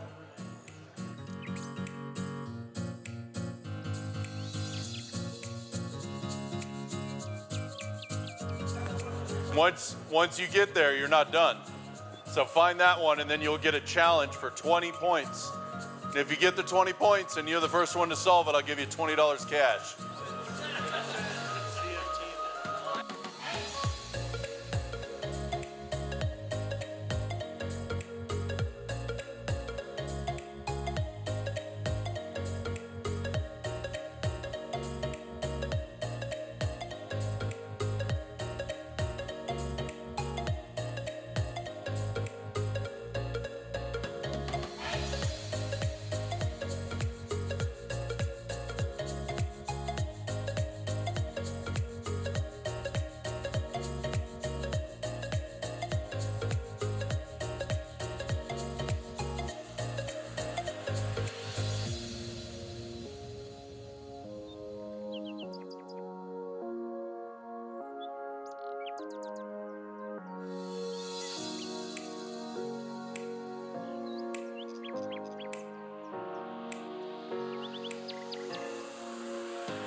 Remember, if you get stuck on the CTF, don't be afraid to jump into the scavenger hunt.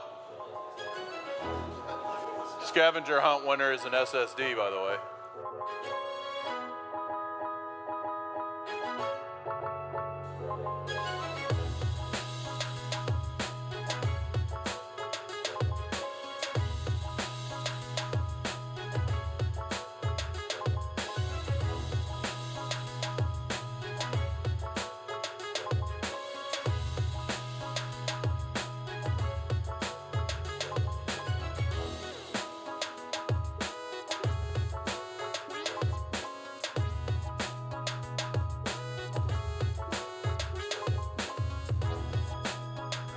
Yeah, remember the URL for the capture the flag is ctf.fhsucyber.com. The scavenger hunt is hunt.fhsucyber.com. New registration if you go to the other one.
How about now? Check, mic check. Okay. All right, at 2:40, we're gonna shut it down a little earlier than we anticipated. That way we can get some people on the road. So if you are doing the capture the flag or the scavenger hunt, make sure that you wrap up here about 2:40. It's 2:30 now, meaning you got 10 minutes, basic math. All right, so wrap up here in 10 minutes. We're gonna do the drawings for the door prizes. Make sure you stick around for that, as we got, I'd say, about $1,000 worth of prizes to hand out. So hang around.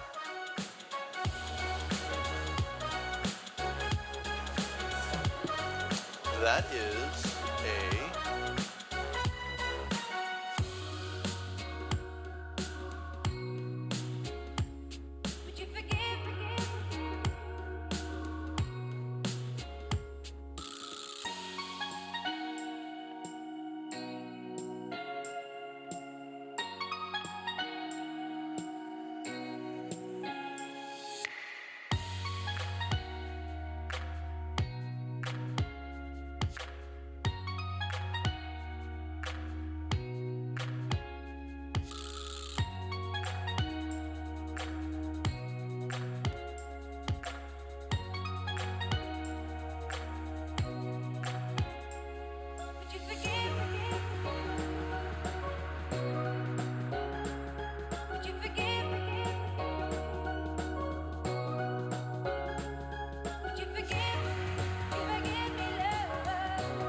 ladies and gentlemen. I believe we've hit our 240 mark.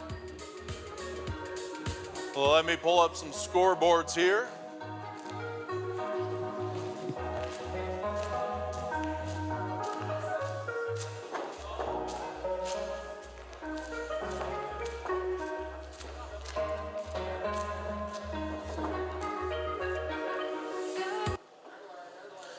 All right, looks like we have a couple winners for both of our competitions. Let's see. Jackie, can you see me for some good pictures? I will need somebody to hold the raffle thing, or the tickets here in a second. All right, so we'll go with the top winners in both the competitions. We have the CTF, and we have Josh K2. Who is Josh K2? All right, Josh, come on up here.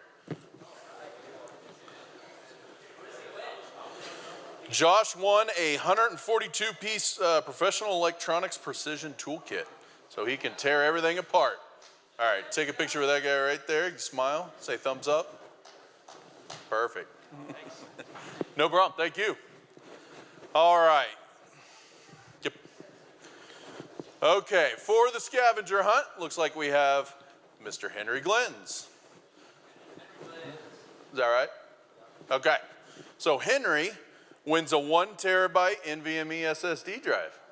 All right, take a picture for this guy here. Perfect, all right. All right, does everybody have their red tickets? Go ahead and throw it on the table and we'll smoosh it around. Perfect. Just don't lose them because we're gonna use those for a count. We're done. All right, everybody got their red tickets? All right, first ticket. Let's do some door prizes here. We have, once again, let's thank our sponsors. Let me throw up the sponsor thing because they're the ones that donated all this stuff. So,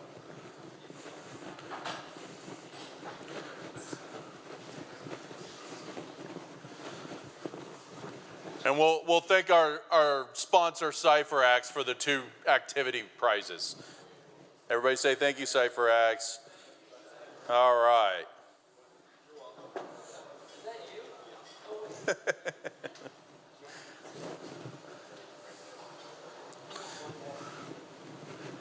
Do we have anybody here from CyberCon that can show that they're here? All right. Okay, so once again, thanks our sponsors. We got Next Tech, Midwest Energy, IntelliQuest, Vive, Treetop Security, RavenEye, and CyberCon. And City, I guess. They didn't really sponsor anything, but they're good. All right. So from, I believe this is from CyberCon as well, we have a gaming mouse pad. Ticket number 9019192. All right, come on up.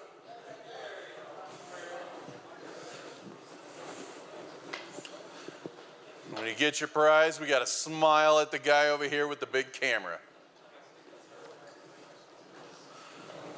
Thank you, sir. All right.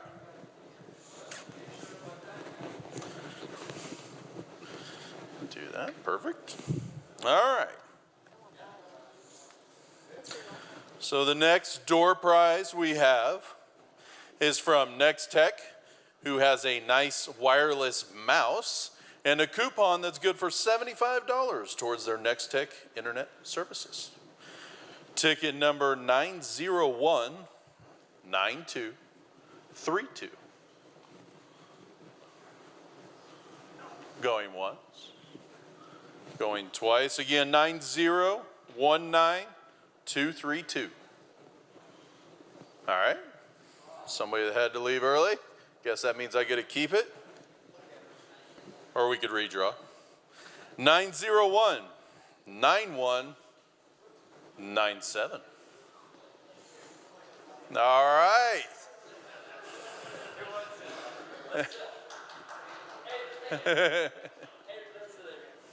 Gotcha. All right, come on down. Or the price is wrong. 9-7? Can't have you cheating. All right, that looks good. All right, take a guy there. Perfect. Okay. Sure. All right, our other Next Tech prize.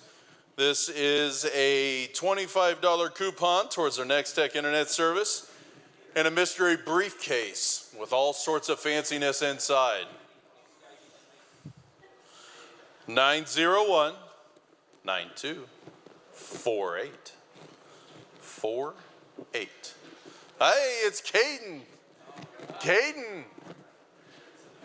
You got to come over to the house and cook me some barbecue, bud. Okay. All right, let's smile here for Jackie. All right. There we go. Thanks, man. All right.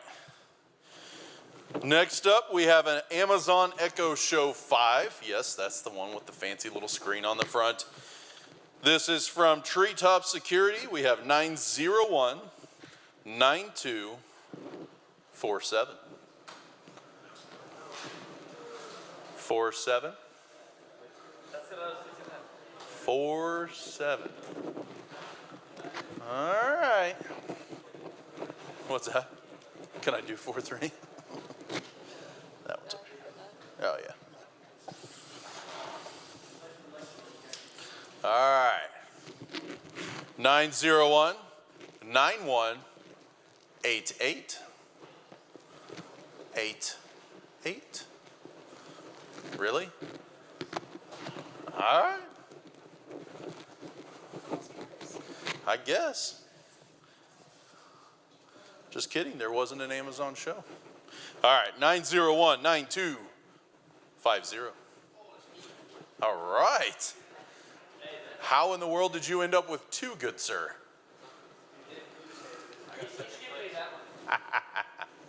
All right. There we go, 50. All right, word. That's too big. Smile at the, there we go. All right.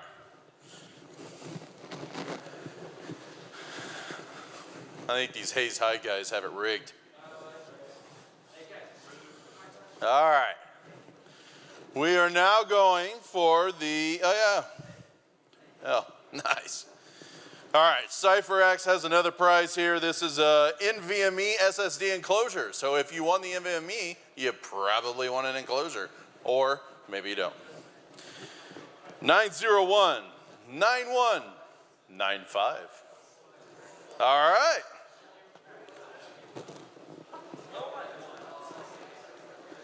We got the same winner again. What is going on with this Hayes High crew?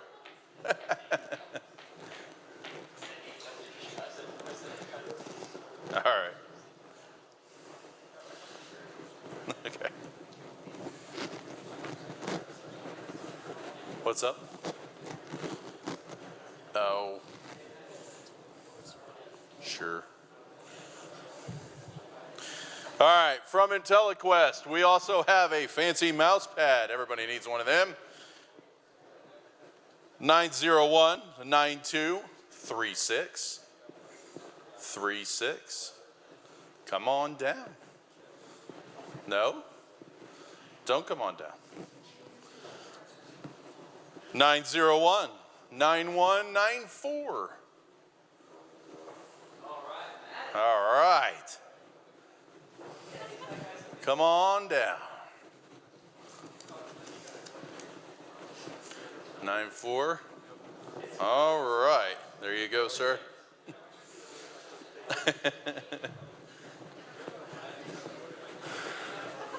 All right. Nice.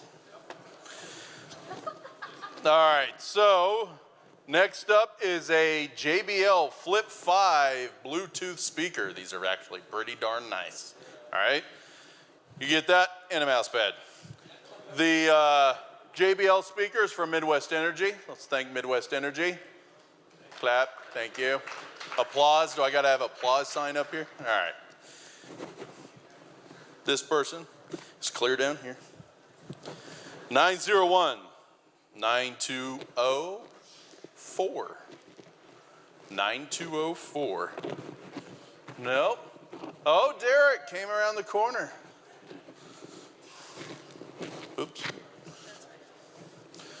I just need a total count, man. Thank you. Make sure we turn and smile for Jackie.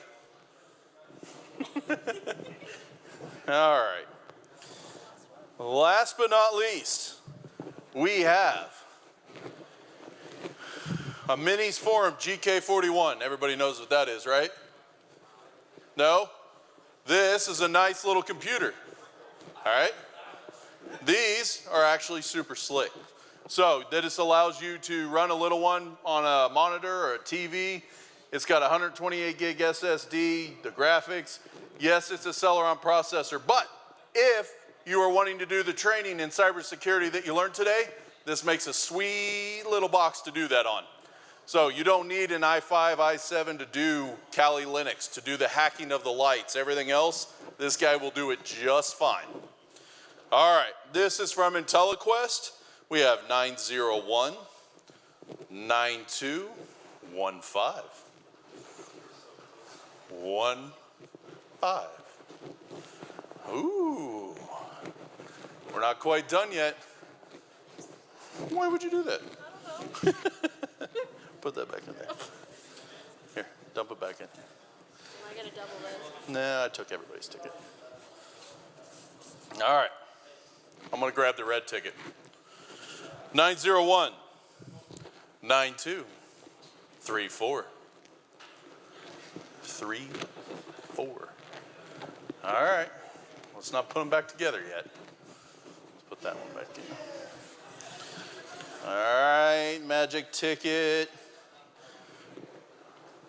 9019241. 41. All right. No, we got to get off that 9-2 thing. I see a lot of people angry at 9-2. All right. 901, 9201. Yeah, nobody there? All right. There's some really unlucky people in there. 9206. 06. All right, you guys are making me work for it. Here, let me pick one. 9233. 33. Seriously? Okay. First one to run to Heather Hall and back. Nobody got that joke? Yes. 9250. 9250. All right.